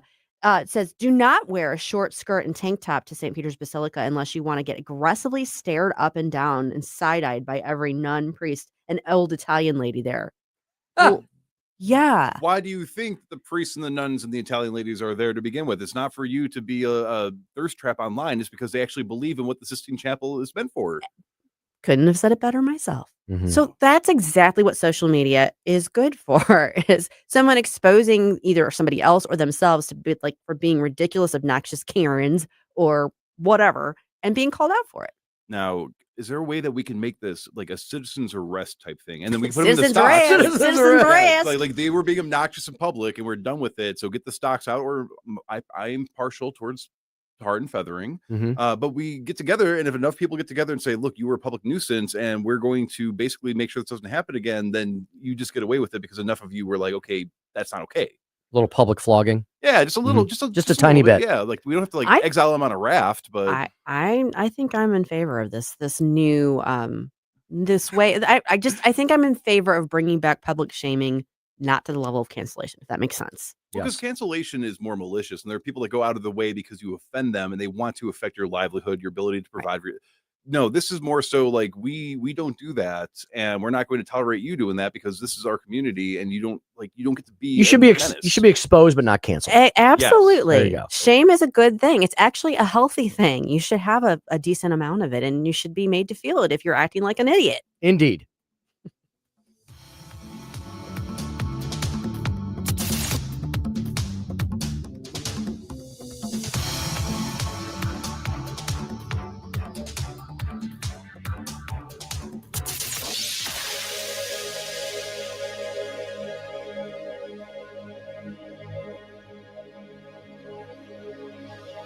Jamie Allman here, tossing and turning over retirement worries. You're not alone. 3 out of 4 Americans share your concern about having enough saved. But here's the thing. A comfortable retirement isn't out of reach, even if you're planning for 30 or 40 years ahead. Every day, Jeff Portman from the Gemini Wealth Group helps people avoid the critical mistakes that can derail their retirement. Build your path to financial confidence. Visit GeminiWealthGroup.com or call Jeff directly at 314-888-0123. Securities and advisory services offered through LPL Financial, a registered investment advisor. Member FINRA SIPC. Hungry for the best steak you'll ever have? Head to the heart of Moscow Mills and discover Harry J's, a local landmark and family-owned steakhouse, serving up excellence since '98. From mouth-watering appetizers to decadent desserts, Harry J's has something for everyone. Enjoy our extensive bar selection while soaking in our friendly family atmosphere. Whether dine-in or carry-out, your meal is prepared to perfection. Make the drive to 300 Main Street and treat yourself to a taste of Moscow Mills' finest. Harry J's, more than a steakhouse. We're a tradition. Tim Jones and Chris Arps in the afternoon. Louis Gohmert, he's a former congressman. Bob Gibson. Oh, yeah. Pitching for the St. Louis Cardinals in the World Series. And so I snuck my transistor radio in my shirt and had the little earpiece into my ear and tried to keep my head turned where the teacher wouldn't see, but was listening to the World Series in class. Tim Jones and Chris Arps. Weekdays at 4 on News Talk STL. KLGY HD3 Clayton, K270BW Bellefonte, KNVS Bowling Green. This is News Talk STL at 1019. Breaking news this hour from Town Hall. Amit Thomason.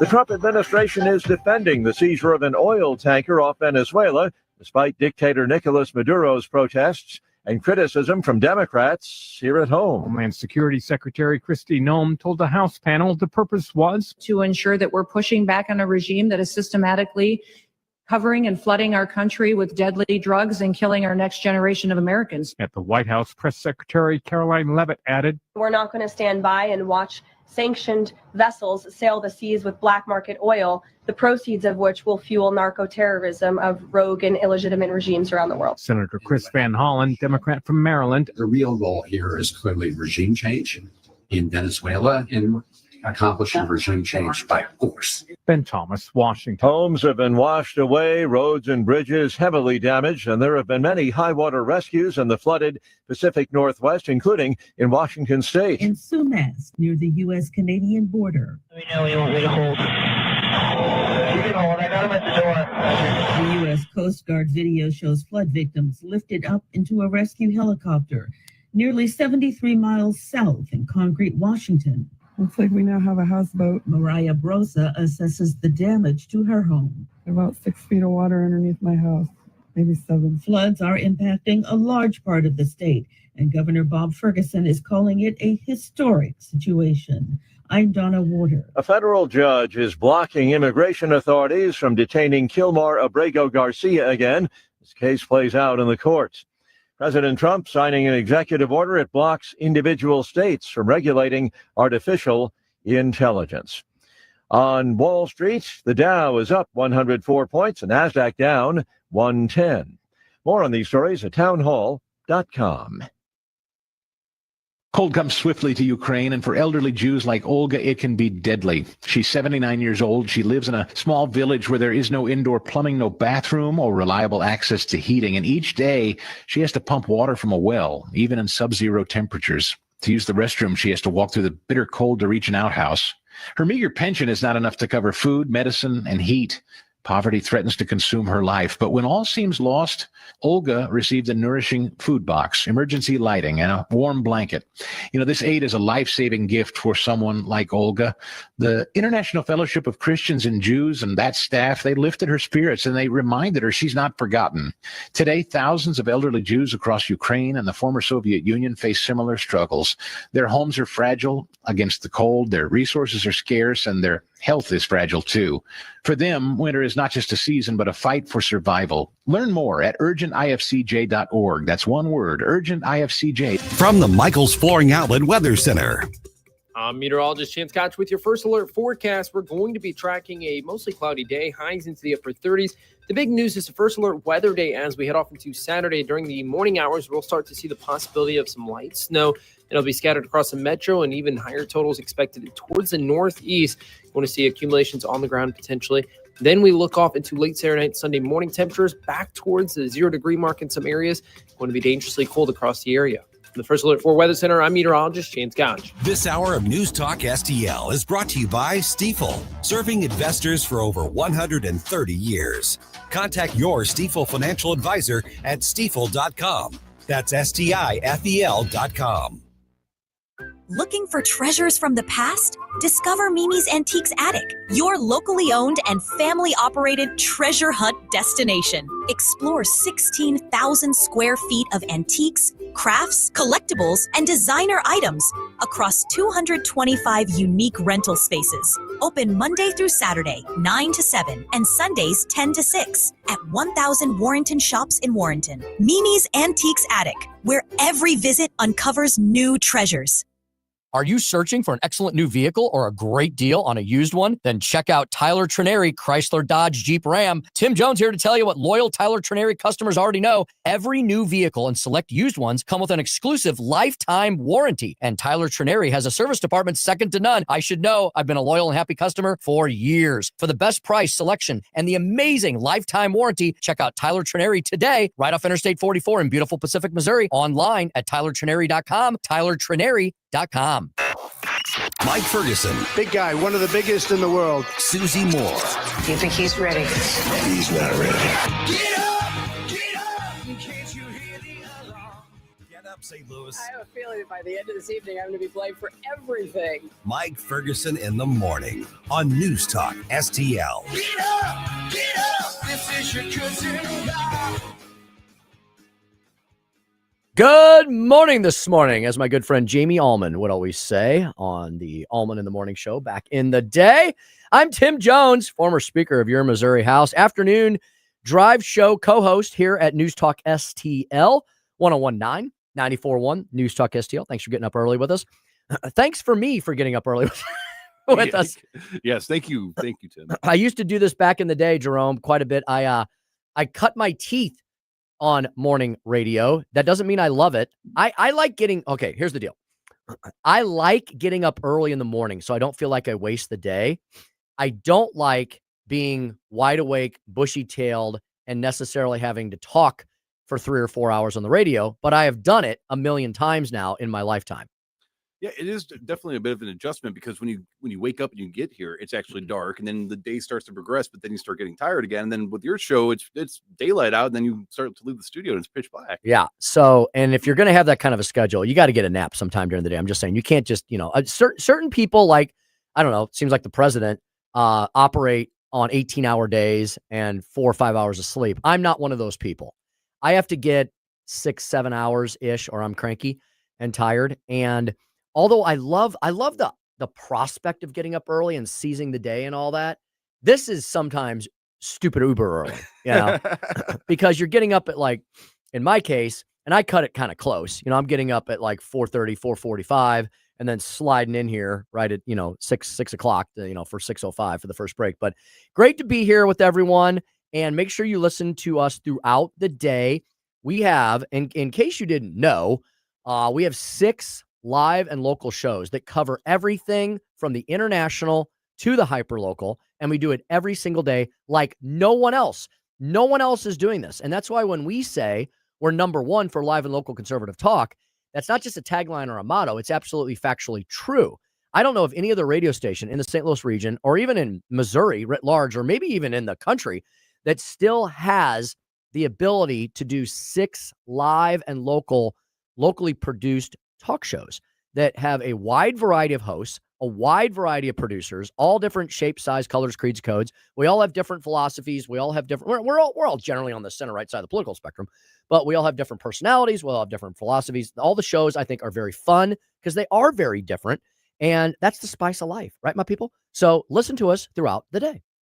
Yeah, there's not very many places where you get a story, but you can get so many different perspectives of that story and so much expertise in different fields related to how to interpret what's going on in the world. Because I hear when I'm doing my sources, it seems like you get one good talking point and then everybody just says the same thing. And that's not how it is here. Right. We like to analyze it from about 1,000 different angles. We're going to, speaking of a guy who analyzes things from 1,000 different angles, we're going to speak to the one and only wild man, Nate Lucas, the communications director for my very good friend. And I say that in all sincerity and honesty. I've known Eric Burleson forever. I was his majority leader and speaker back in my House days. He still affectionately refers to me as Mr. Speaker, which is oh so kind of him because I get called a lot of other things from other people, Jerome, that I can't pronounce on the air. But that just means, Jerome, I'm over the target, right? Oh, yeah. If you're not ruffling the feathers of the wrong people, you're not doing the right things, right? Indeed. Nate Lucas coming up around 8:20 this morning. And until we get to him, there's some interesting sound that I had Jerome pull, kind of giving you some of the highlights of the week. You know, we always think the news is going to slow down at this point in time. And there is a little sense, I think, Jerome, of a little bit of, look, people are running around like crazy nuttiness, trying to get all the gifts and the packaging and all that. Remember, folks, also to prepare for the reason for the season, right? So in the Catholic faith, in the Christian faith writ large, but I think Catholics really focus in on this more than anyone. We are in the season of what's called Advent. That's something you don't hear running 24/7 on the commercials on the boob tube. So my grandpa used to call the TV. He got it's a boob tube, you know. Not because there was any, naked ladies or anything on there, but we used to call the TV the tube, so we'd be like the boob tube, just sit there and just stare at it. So, how did I get off on that tangent? But, this is the season of Advent, right? And it's the 4 weeks after Thanksgiving before Christmas. And if you go to church, especially in a Catholic church, this time of year, we have we call it something called an Advent wreath. And it's got 4 candles on it. 3 of them are purple, deep purple, like the band, and then one's pink. And so this week is the 3rd week of Advent already, Jerome. It's almost here. And this weekend we'll light the pink candle. And the reason they put the pink candle 3rd, not 4th, is it's kind of like, all right, for all you people who haven't been paying attention, heads up, different candle, 3rd week. Hello, kind of like to point out, we're almost to Christmas. Are you ready? Not have you bought all the gifts and wrapped everything and visited Amazon or eBay 5 million times, but have you prepared yourself, your heart, your soul, your mind, your family for the coming of the Christ child, which is the whole point of this whole thing. It's a holiday, but holiday was created out of the words holy day. And so what is the holiday? What is the holy day that we are commemorating? It's Christmas. And for those brothers and sisters in the Jewish faith, it's also Hanukkah. Hanukkah begins this Sunday, December 14th at sundown. Wow. 8 crazy nights, as Adam Sandler says. Have you heard that song? No, but I've seen the movie that he did, the animated one. And I every time I get to the seasons, I'll watch it again. And it's still as funny as it was when I was a kid. I hope you have plans to play the Hanukkah song next week. Oh, sometime in the morning. That would be a good idea. You really should. Put on your yarmulke. It's time to celebrate Hanukkah. It's one of the most famous songs that Adam Sandler ever made. And it's an absolute Christmas classic now, even though it's about Hanukkah. Well, see, and I grew up during the age of when Adam Sandler was transitioning into those children's focused movies. So that's really what I'm more familiar with. I didn't even know he had a musical career. Oh my gosh, yes. Until I was already an adult, because I had seen The Wedding Singer when he's playing the down on his luck guy. And then my friend was like, oh yeah, and if you like what you saw in the movie, he has an entire album. Like Adam Sandler has, the guy from Jack and Jill, yes, has an album. So I looked back, I'm like, wow, this, no wonder I didn't know about this growing up. He's fantastically talented. So this week, Donald Trump did something that he has needed to do, that many of us believe he needs to do. And I think this was part of the plan. This year, he wanted to focus on the international, right? Mm-hmm. Next year, and look, everybody plays politics when they're doing public policy. It's just the nature of the beast. Sometimes it's aggravating. Sometimes it's annoying. Sometimes it's necessary. But next year, he is, I believe, going to hyper-focus on the economy. I don't think he's been neglecting the economy. I think the pieces have been put into place this year. And next year, because we have such short political memories, you can't crescendo too early in politics or people forget about it.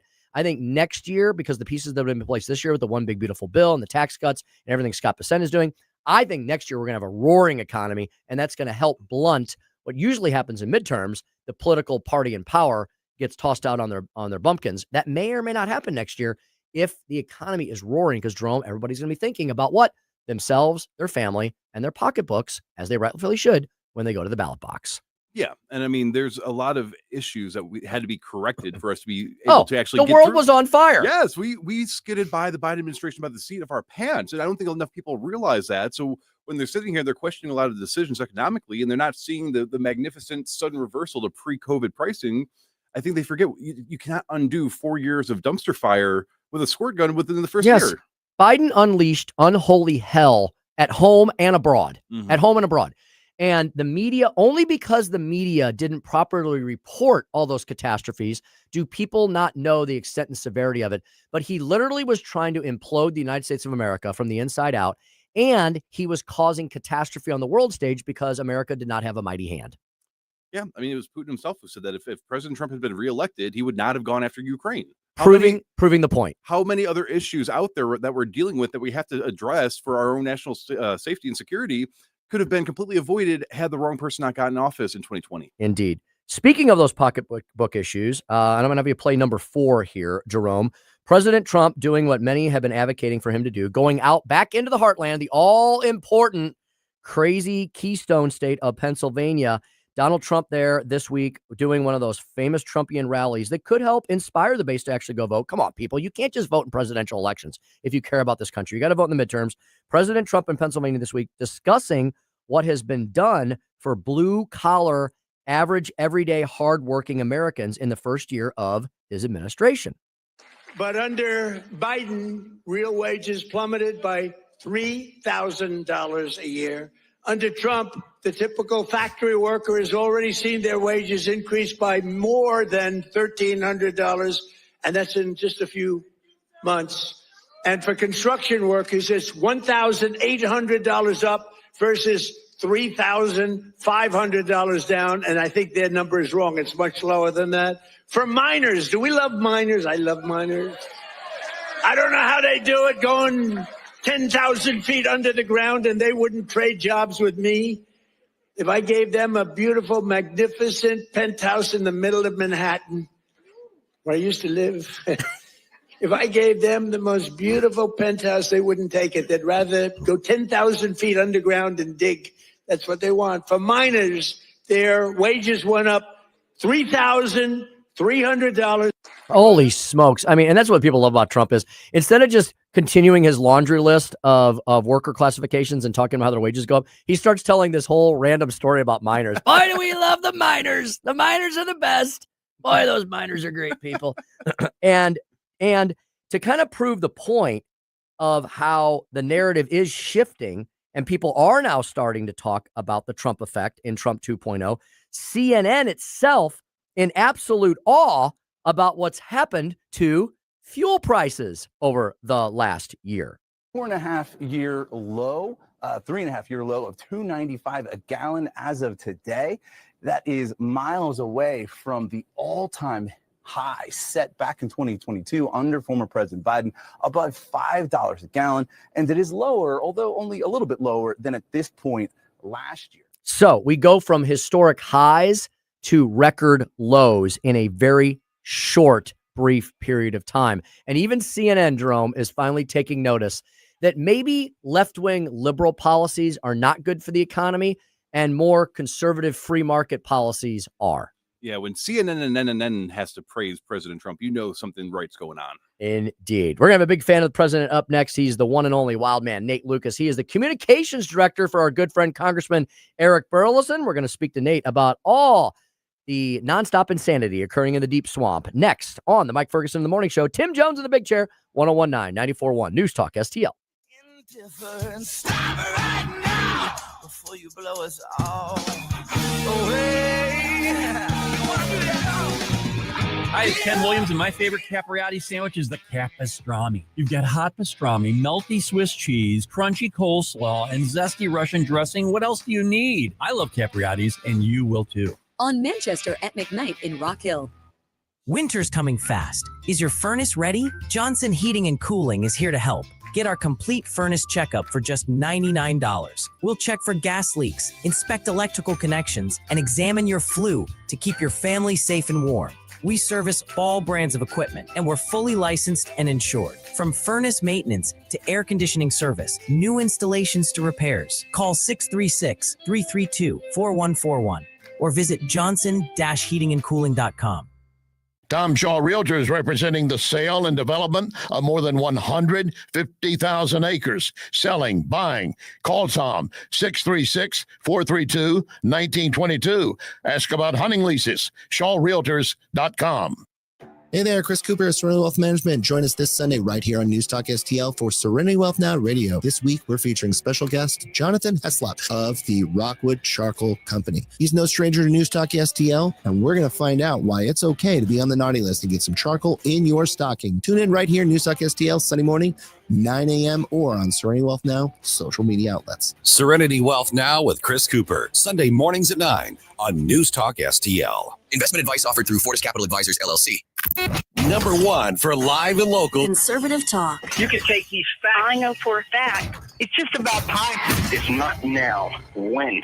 Oh, there's just so much to say and not enough time to say it or do it. I'm sorry. This is our country. This is the country that you and I love. I'm kind of not surprised. Man, that's what they need. Very upset. A lot of fear. I agree with that, and well, who couldn't agree with it? It's a fact. 1019 and 94.1. St. Louis is number one for conservative talk. News Talk STL. We'll prevail. If you have a phone, you have a radio. Download the all-new News Talk STL app. Love the all-new News Talk STL app. And listen anytime, anywhere.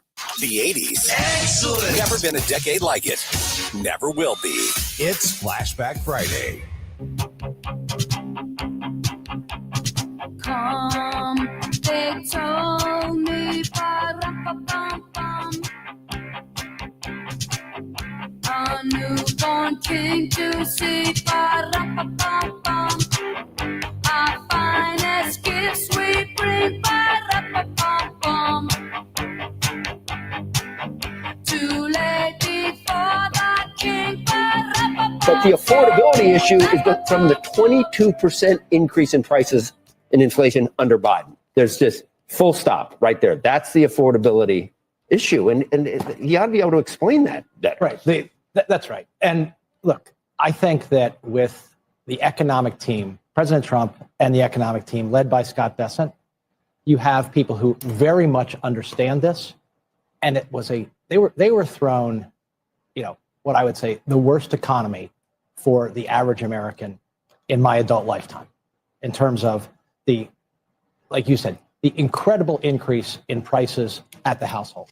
Oh, amazing. CNBC, not Fox News, not OAN, not Newsmax, CNBC and NBC production putting all the blame where it is most deserved. And that's on the previous administration, not the current one, as to all these now catchy buzzwords that the media is happy to utilize. We got a guy who's an expert in this realm and all others. He is the communications director. We in the business call him a comms director. Nate Lucas with our good friend Congressman Eric Burleson. Right, Nate? That's really catchy and cool, isn't it? Comms director. It is, yeah. Or if you want to be really trendy, Yeah. the CD, Oh, CD you're for Rep Eric Burleson. the CD. As if Nate, nobody could figure that out, right? It's like, Yeah, it's like right. inside baseball. Yeah. How Man. are you, Tim? I'm What's doing going on? great. Nate, it's always great to talk to you. Nate, you're going to be gracing our airwaves, I think, a little bit during the holiday season when you're home for the holidays, right? Yeah, look out. I should probably lawyer up, or maybe the station should lawyer up, because Lord knows when they hand me the reins for 3 hours, chaos will ensue. That is the only guarantee I provide. Hide the women and secure the jewels, right? So to speak. That's right. That's right. Oh, man. Nate, I mean, how great is it, Nate, that some of these left-leaning networks, we may not ever hear a truth bomb like that on MS Now or Now or Never, whatever they're calling it now. But if an NBC production can start, discussing where actually all the disastrous blame should be handled, then maybe there's hope for CNN and some of the others. Pointing out, Nate, that this new buzzword that's been created about something that's existed for years, it has nothing to do with the current administration. Well, I think that's a great point. And absolutely. I mean, when you go back and look at the coverage of the Biden administration, like where were the buzzwords then? I mean, it was their runaway spending that led us to inflationary prices, percentage up to 9%. And I love what Caroline Levitt said yesterday. I think it was to Caitlin Collins in the press briefing room, where she was like, you all sat here and listened to her predecessor, Karine Jean-Pierre, the just crazy French blatantly lady. lied about. Yeah, exactly. I mean, she blatantly lied to them, and like the good lapdogs they are, they took the rhetoric and propaganda and weaponized it, and then took it to the American people and caused more cultural divide amongst the left and the right than was knowingly possible, at least in my lifetime. So they are the great dividers, and really they're so pathetic. They're not very smart people, and yet they run around thinking that they are, and now they're getting told truth. And at least, on CNBC, it's refreshing to hear them speak the truth about it. Nate, have you ever seen a White House press secretary so perfectly channel her boss other than Carolyn Levitt? I mean, the evisceration that she delivers to the stupid sycophants in the mainstream media is really astounding to watch every day. I agree. She's really impressive, and I don't even know if she's 30 years old, but she clearly does her preparation. She comes ready. And what I like is, remember, they all have binders with notes, but it doesn't seem like she's reading. It seems like she truly understands what she's discussing, and I think that's a testament to how dedicated she is to the job. So I give her a lot of props for that. Yeah, indeed. A lot of processing going on in her brain versus what was not in Karine Jean-Pierre's, for sure. Yeah. Nate, we had this big, it's so funny listening to the media, the left-wing media, which is most of them, unfortunately, the media and the other sycophants, like wringing their hands about the fact that, oh my goodness, there's now going to be, in addition to the affordability crisis, Nate, that the Democrats and the left and their willing media allies constructed, we're now going to have a healthcare crisis. Once again, Nate, because of the Democrats and the failure of something that they created, Obamacare, in the first place. Well, this is such a joke. They, shut down the government for 43 days and used this argument that Republicans wouldn't come to the negotiating table over healthcare. And what I guess they just get away with it because the media covers their ass. But the reality is that they built the system that is now facing Americans on the individual market, at least, with soaring premiums and extremely high deductibles and terrible care. So they built the framework of what we're currently enduring as the disaster. And what the big argument is about the COVID enhanced subsidies. So Obamacare as a standalone product is already heavily subsidized by the federal government. The subsidies that are set to expire at the end of the year are COVID era enhanced subsidies. So as far as I'm concerned, COVID is long gone, and so should these subsidies. And it's a joke that they're making this big whirlwind about COVID era subsidies. And the problem, government loves to just throw more money at a broken system. And that is not the solution for this. The solution is a free market, open, competitive market where you can have all of these agencies competing for the demand that's out there. We have a lack of supply. And so when you load the system with more supply and you allow easier pathways and residency slots and you allow telehealth medicine across state lines, those are real solutions that provide the additional supply necessary for the demand that's been created under the reckless Obamacare. And your boss, Congressman Eric Burlison, came out with a great free market idea this week regarding healthcare. And I love all the components of it that I've been able to read about. And this is something I think that the American people want as well. Nate, I saw a poll yesterday, a national poll that was commissioned where it was like an 80% issue.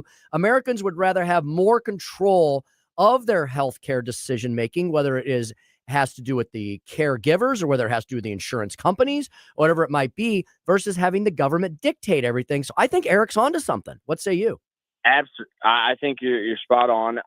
There are, a lot of cooks in the kitchen right now in Congress that are presenting various plans, and a lot of them, I think, all have a common denominator, and that is just a free market solution. But Eric's particular plan about, MAHA, where you would have basically a health savings account that's on steroids, and it would be seeded, and you could, put up to $25,000 for an individual, $50,000 for a couple. And then you would get paid that money, and then you choose where to spend that money. And that is unlike what we have right now, where the federal government, the Treasury Department, literally just injects direct deposits, cash, into the insurance agencies, into the companies. And that system is what has made the prices stay as high as they are, because what is the incentive for the insurers to drive down the cost if they know they're just getting direct deposits from the Treasury Department? If people could actually choose where that money was going, that would draw competitive rates, and then you'd see healthcare prices drastically fall, in my opinion. Amen. One other thing I want to talk about regarding the Congressman Eric Burleson. By the way, folks, speaking to Nate Lucas, Communications Director for Congressman Eric Burleson. I saw, Nate, a press release of your alls that you sent out this week. Maybe it was yesterday, last 20. Time flies when you're having fun, Nate. Didn't the Congressman have a key component of his legislative agenda pass the House in a particular bill this week? He did. So he sits on the Transportation and Infrastructure Committee, and one of the subcommittees, which is chaired by Mike Collins out of Georgia. It's really encompassing all about regulations. And right now in America, it's like impossible to build. Anybody who has put an addition on their house, or maybe they've built a new house or whatever, they're building a new business from the ground up. The regulations that they get slapped with truly just delay. And one of the core principles of the Trump agenda is America's going to build again. Yep. And in order to build, you have to get rid of the red tape that the federal government has slapped on everybody, because that's what Democrats like to do. They like to put you on a leash and then control you, and then wag their hand in your face and tell you, nope, you can't do that. Nope, you can't. They're a bunch of Karens, Tim. And so what this large bill does is say, sit down, Karen, get out of the way. America is building again. And that's precisely his component in this bill. You have these environmental, really activists, and they're total clowns.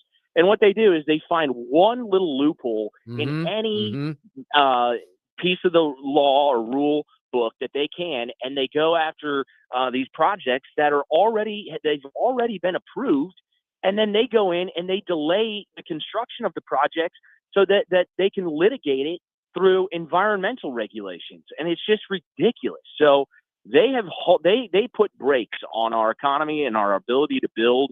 And I think most Americans want the federal government to get the hell out of the way, and for these Karens to sit down so we can build again. Could not agree with you more. Fewer Karens, more free market. Well, huge kudos and congrats to Congressman Eric Burleson on that. Nate, before we let you go, one final question, not political related, but sports related, because you're our sports guy who doesn't do sports. Nate, I know you're a hometown guy at heart. I know you're going to be coming back here to St. Louis real soon. You've probably been looking at one eye at the Blues. Nate, what is wrong with the Blue Note this year? Last year they were supposed to have a really horrible season, and they ended up doing okay and making the playoffs. They went out, and I think in the first or second round. This year, they're 22 points behind the first place Avalanche already in the Central Division. They're 11-14-7. What's happening, Nate? Is it defense? Is it offense? Is it both? Is it coaching? Do tell me. So this is my perspective. The last year, they really struggled offensively. They just could not score.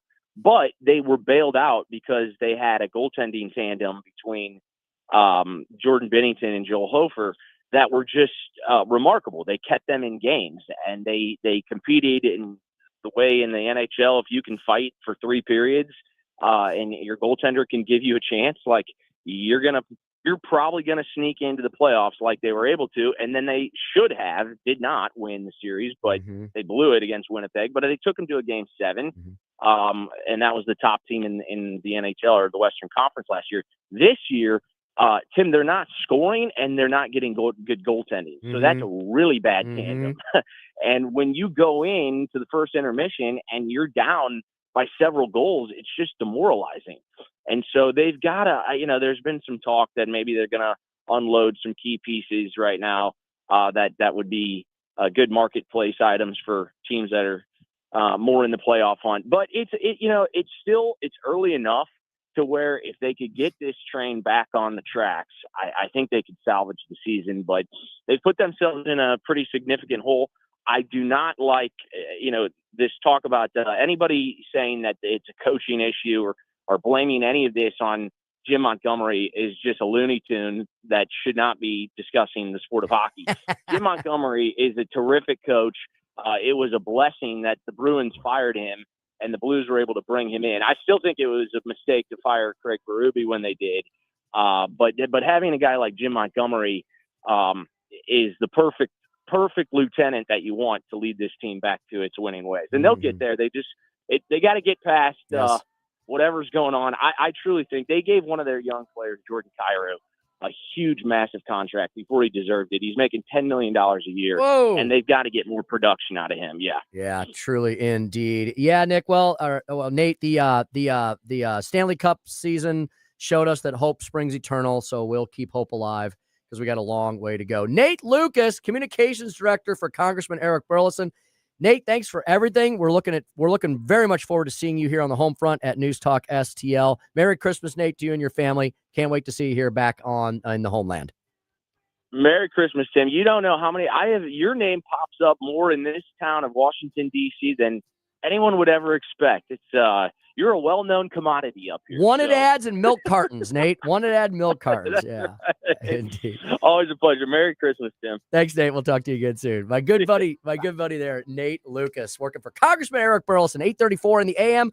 When we come back, Jerome, what do we need to get into next? Oh, I got this other clip from CNN. They visited Hillbilly Low Country down in Louisiana. What? Down on the Bayou, and you're not going to believe what they heard. Probably made their heads explode.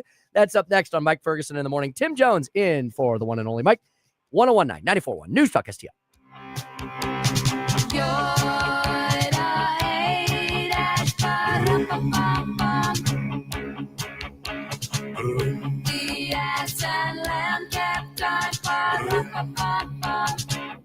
From the Michaels Flooring Outlet Weather Center. I'm meteorologist Chance Koch with your first alert forecast. We're going to be tracking a mostly cloudy day, highs into the upper 30s. The big news is the first alert weather day as we head off into Saturday. During the morning hours, we'll start to see the possibility of some light snow. It'll be scattered across the metro and even higher totals expected towards the northeast. You want to see accumulations on the ground potentially. Then we look off into late Saturday night, Sunday morning temperatures back towards the 0 degree mark in some areas. Going to be dangerously cold across the area. From the First Alert 4 Weather Center, I'm meteorologist Chance Koch. Fox News commentary with Joe Concha. Next. 2025 is wrapping up, and here's the truth. Uncertainty isn't going anywhere. Noble Gold Investments help you protect what you've built with real gold and silver, stuff that holds value when everything else is melting down. This holiday season, the best gift you can give your family? Peace of mind. Don't wait for the next crash to blindside you. Go to noblegoldinvestments.com and get started today. That's noblegoldinvestments.com. Don't leave the future to chance. Past performance may not be indicative of future results. Investing in precious metals involves risk. Consult your tax attorney or financial professional before making an investment decision. Here's Joe Concha. Well, whether it's John Cornyn or Ken Paxton or Wesley Hunt, as far as who her opponent will be, Jasmine Crockett appears to be the next Democratic nominee for the Senate in the Lone Star State. Either way, no matter who her opponent is on the GOP side, you're looking at anywhere from a 10 to 15, even more point victory for the GOP down in Texas. This is a cartoon character who is mocked as an example, the sitting governor of Texas, who is paralyzed from the waist down, calling him Governor Hot Wheels. She has openly wished for Elon Musk to be, quote, taken out, and she's called President Trump on numerous occasions a Hitler wannabe. So she's going to run. She will lose. This is an unserious candidate who values attention to herself more than anything else. For more commentary like this, go to foxnewspodcast.com. Hey, it's Susie Moore. If new flooring makes you think hassle, think again, because Michael's Flooring is changing the game. For over 30 years, Michael's has been locally owned and trusted for quality, variety, and amazing service. Whether it's carpet, hardwood, laminate, luxury vinyl, or ceramic tile, their expert team makes installing new floors exciting, not stressful. That's why customers keep coming back. Visit Michael's Flooring at St. Peter's, Starting Prairie, Creve Coeur, or online at igotfloored.com. That's igotfloored.com. News Talk STL is proud to have Doug Voss of Safe Bunny Radio as part of our lineup each week. Doug has been a staple on the St. Louis radio airways for many years as one of the leading financial experts in the area. You can now hear Doug and Safe Bunny Radio every weekend on News Talk STL. But in case you miss anything, you can check it all out at DougVossSafeBunnyRadio.com. What else do our listeners need to know, Doug? Simply put, I focus on helping pre-retirees and retirees build, preserve, and protect retirement assets, and I've been helping my clients solve their insurance and financial needs for the past 33 years. I also strive to educate my clients on how to prepare for retirement, minimize the impact of market volatility on their assets, and deal with the challenges of increased longevity. Call me today at 844-676-SAFE. That's 844-676-7233. Doug Voss is a registered representative. Securities offered through DHL Securities, LLLP. Member FINRA and SIPC. Free speech is alive and well in America right here. It's about time somebody stood up for true American values. What this country needs is some backbone. Finally, a president who wants to make real change. 101.9 and 94.1 News Talk STL. The 80s. Bueller. The 80s. Let's go while we're young. Never been a decade like it. Shall we play a game? Never will be. Where are the beat? It's Flashback Friday. Angel Gabriel from heaven came. His wings as drifted snow, his eyes as flame. Oh, hail, said he, the holy maiden Mary, most highly favored lady, Gloria, for known a blessed. I like the economy. I love the gas. We have some of the cheapest gas right now with the gas prices coming down lower. It should transfer over to food prices and other items eventually. And I'm loving it. Since Trump's been in, the gas is going down. Everything's getting better. And he's deporting all these criminals that come over from other countries. I think it's great. I think he ought to run again. That was CNN there interviewing a couple good old Bayou hillbillies down Louisiana way. And, you know, CNN hates anybody who doesn't sound like them on the L. So they probably can't stand that good old, you know, Bayou low country dialect. But there's a lot of wisdom in them there hills there, Jerome. Well, nobody actually is as wise as the people that have to work for a living and don't just sit in an ivory tower or in a studio, you know, how smart am I for my thoughts? These guys actually have to work for a living, and then they have to spend that money to support their families and their businesses. And they're stating facts. Everything they're stating and everything we discussed earlier in this hour about the economy, wages are going up and have gone up for the working class, the class of people that the Democrats say that they electorally own on their little electoral plantation. They don't. And that's one of the reasons why Donald Trump and Republicans did so well in 2024. Now, Republicans can do well in 2026 if they don't sit home and say, well, there's nobody that important for me to vote for, so I'm not going to bother. Every election matters. And if you want Donald Trump to succeed for his next 2 years after 2026, for 27 and 28, then you better get off your butkus and get to your local polling precinct.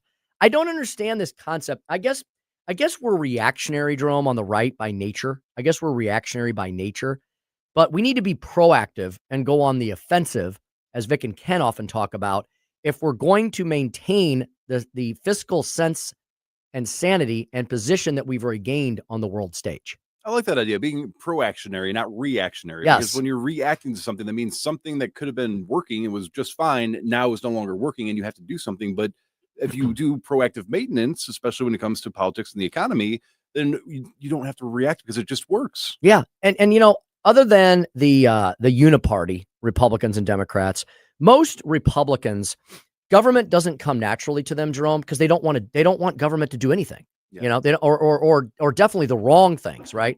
And you know, we're not anarchists in the Republican Party, but we do believe in the constitutional precepts that made this country great in the beginning and for decades and decades. You know, the problems that we started experiencing in this country that brought us to where we are today are because of the excess government that was put into our federal system by Democrats along the way. We can start with the fateful year of 1913. I think there's no mistake that there's a 13 in there.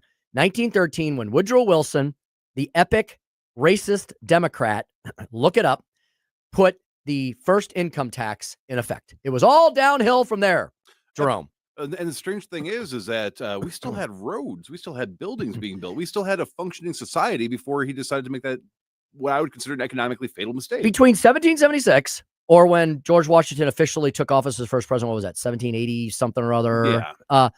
So between the 1780s, you're right, between the 1780s and 1913, we became the world's superpower. We became, without an income tax, we actually became the place that people look to for guidance and for help and for the best poster child for freedom and liberty. We became that. And then we started doing stupid progressive things, regressive things, I think, like instituting a tax on your labor. Ronald Reagan always said, you want less of something, tax more of it. Yes. You want less of something, tax more. You want less labor and less productivity, then increase the income tax. And then, so then from 1913, then we go through FDR's New Deal, which was another morass of government bureaucracy and disaster. But at least then Democrats pretended that they were going to give people patronage and money, federal taxpayer money, but you had to work for it. Like FDR's New Deal was at least based on the concept of work. Worker, it wasn't right. It didn't work. In fact, there's a famous quote from Henry Morgenthau, who was FDR's Treasury Secretary, on the failure of the New Deal. And Jerome, I used to literally read this quote during every budget argument on the House floor. Good. I was not involved in the budget. I had people for that, because I didn't understand it like others. I knew when to not micromanage something. I knew when to delegate it. But I knew enough about budgetary concepts to know that what Henry Morgenthau said back in 1939 was true here today. Now, remember, this is FDR's guy. This is his Scott Bessent, okay? This would be like Scott Bessent, and he wouldn't last much longer after this because he'd be fired. This would be like Scott Bessent going on CNBC or Fox Business and saying, the one big beautiful bill was actually a stupid disaster and it didn't work at all. And we shouldn't have done it. And these tariffs are a mess. And yeah, everything we've been doing at this point was a bunch of crap. It would be like that. Wow. Okay. Here's what Morgenthau said. So the New Deal was supposed to be the savior of the nation, right? What saved the nation was World War II. Yeah. And the production for that. But here's what Morgenthau said in reference to all the New Deal programs. This is a direct quote. We have tried spending money. We are spending more than we have ever spent before, and it does not work. Imagine that. Because you can't.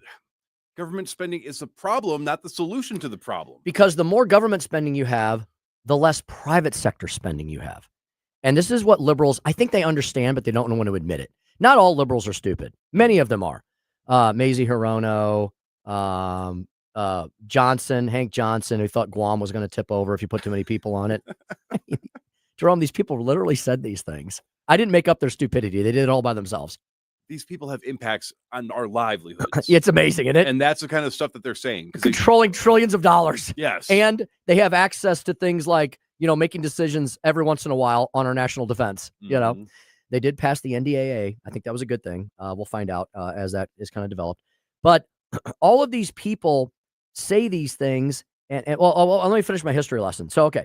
So income tax, New Deal failure, the Great Society, LBJ's Great Society, the epic giant cherry flavored failure tab on top of it all, because it was also there was an element of racism in there. There was an element of keeping people where they are in life without letting them have upward mobility.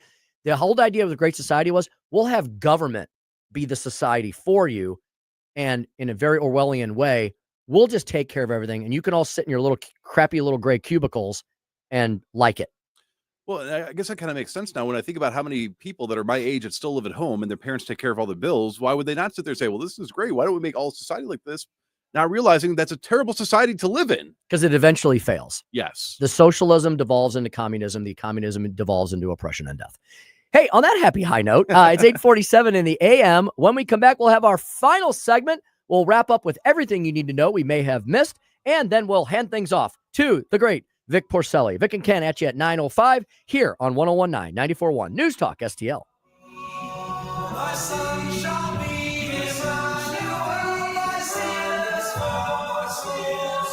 most highly favored slave.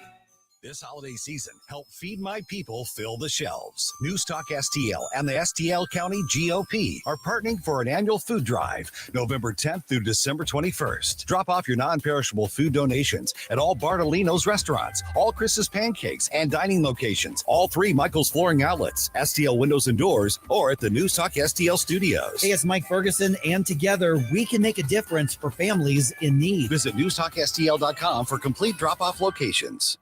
If you're worried about losing your health insurance through Medicaid, we have great news for you. New government regulations have expanded the Affordable Care Act, and now you may qualify to get health insurance for you and your family through the Affordable Care Act. Call now to learn if you qualify. We know the healthcare regulations regarding Medicaid, and we've helped thousands of people find quality, affordable health insurance. Plus, all our research is free to you. So call us. With just one call, we'll shop from hundreds of different insurance companies to find you the right affordable health insurance plan. So if you're worried about losing your Medicaid insurance, call right now. Speak with a licensed agent and find how you may qualify for a new health insurance plan. 800-479-0931. 800-479-0931. 800-479-0931. That's 800-479-0931. Paid for by the Health Insurance Hotline.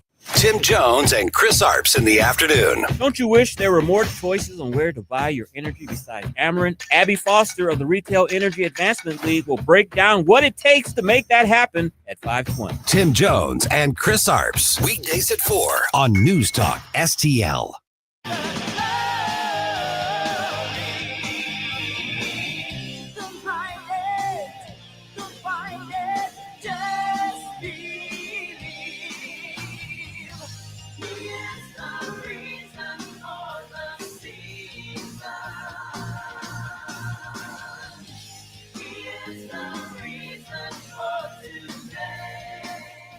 Hi, it's Randy Tobler here. Pour a big cup of coffee and catch my show every Saturday morning from 6 to 9. Right now, it's back to Mike Ferguson in the morning here on News Talk STL. Welcome back to Mike Ferguson in the morning. Tim Jones in here with Jerome this morning. Smoozy Q is off riding away for redstate.com. Check out redstate.com throughout the day. 2 PSAs that I believe we referred to, maybe at least one of them, that I want to remind you of. The Canned Food Drive. Canned Food Drive continues, believe, through December 21st, Jerome? Yes, sir. December 21st. And actually, it technically extended to the 22nd because St. Louis Doors and Windows is actually doing a pickup bus on the 22nd. If you want them to come out and grab some food that you can't deliver yourself. Nice. You want details on that? NewsTalkSTL.com. There's tons of details. Don't have time to get into right now because we're a little jammed here near the end of the show.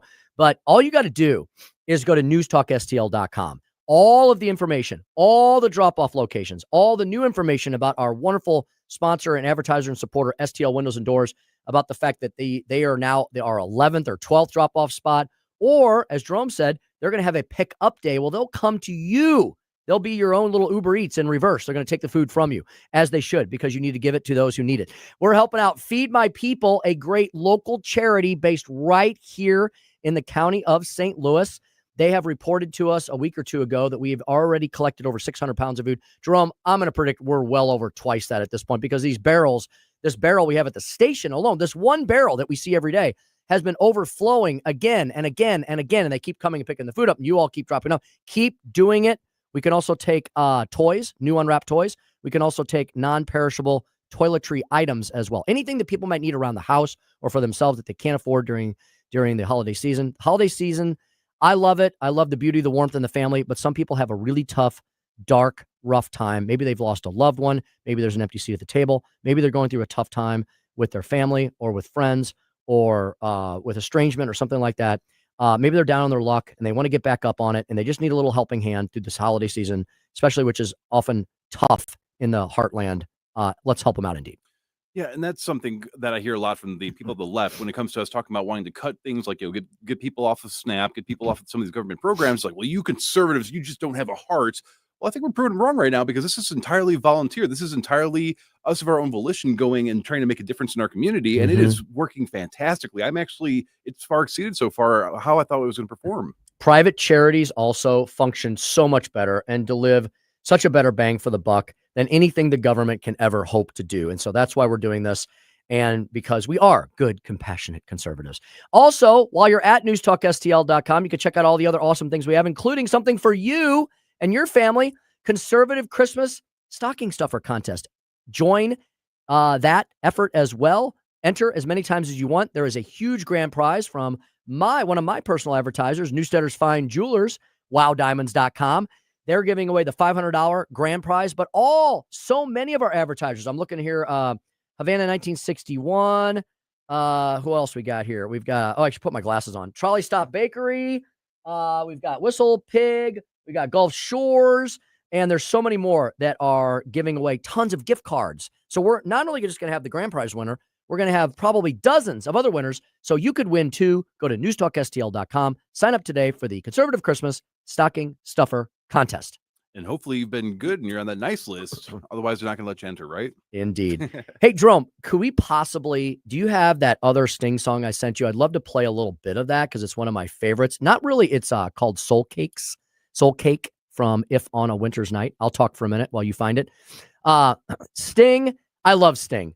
And I just think he is one of the coolest dudes ever to walk the planet. I think he's a great person. I think he's a very theological person, philosophical person. I don't think he's a left-wing liberal loon. Boy, I hope not. He seems to be very understands this world, but I think he's also someone who understands the spiritual realm as well. And there's a lot of soul in his singing, a lot of spirituality.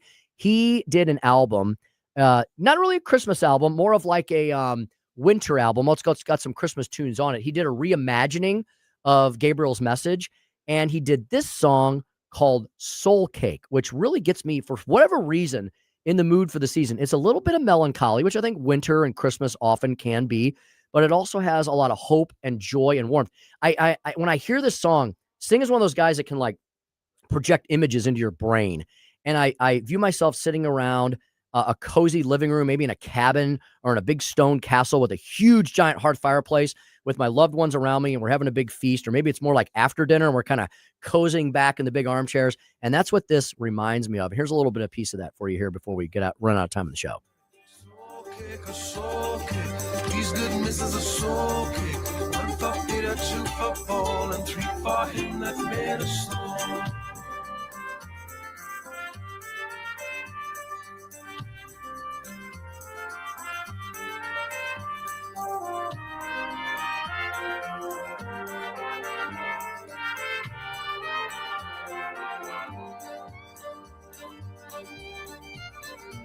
Go down into the cellar and see what you can find. If the barrels are not empty, we'll hope that you'll be kind. We'll hope that you'll be kind with your apple and your pear. And we'll come no more a soul till Christmas time next year. So a lot of this song has a lot of spiritual elements in it. And at the beginning of the song, a soul cake is like an old holiday kind of tradition that they would make back in olden times, especially in England, you know. And so what he says here in the first stanza, he says a soul cake, and he talks about kind of the different fruits that are in it.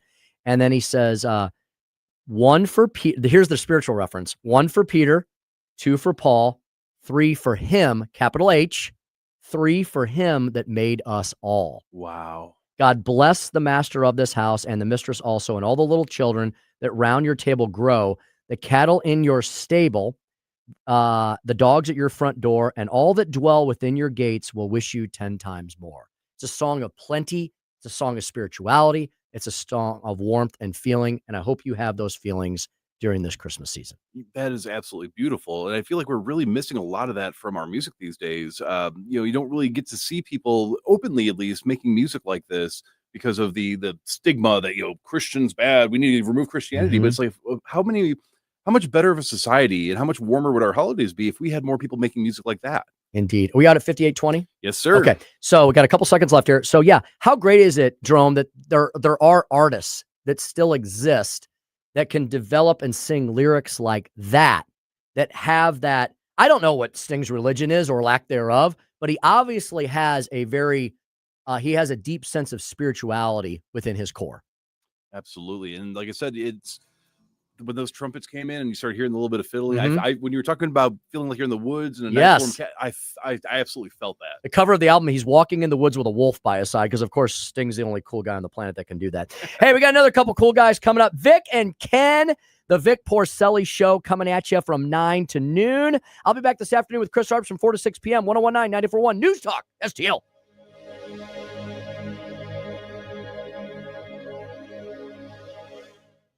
Hi, it's Mark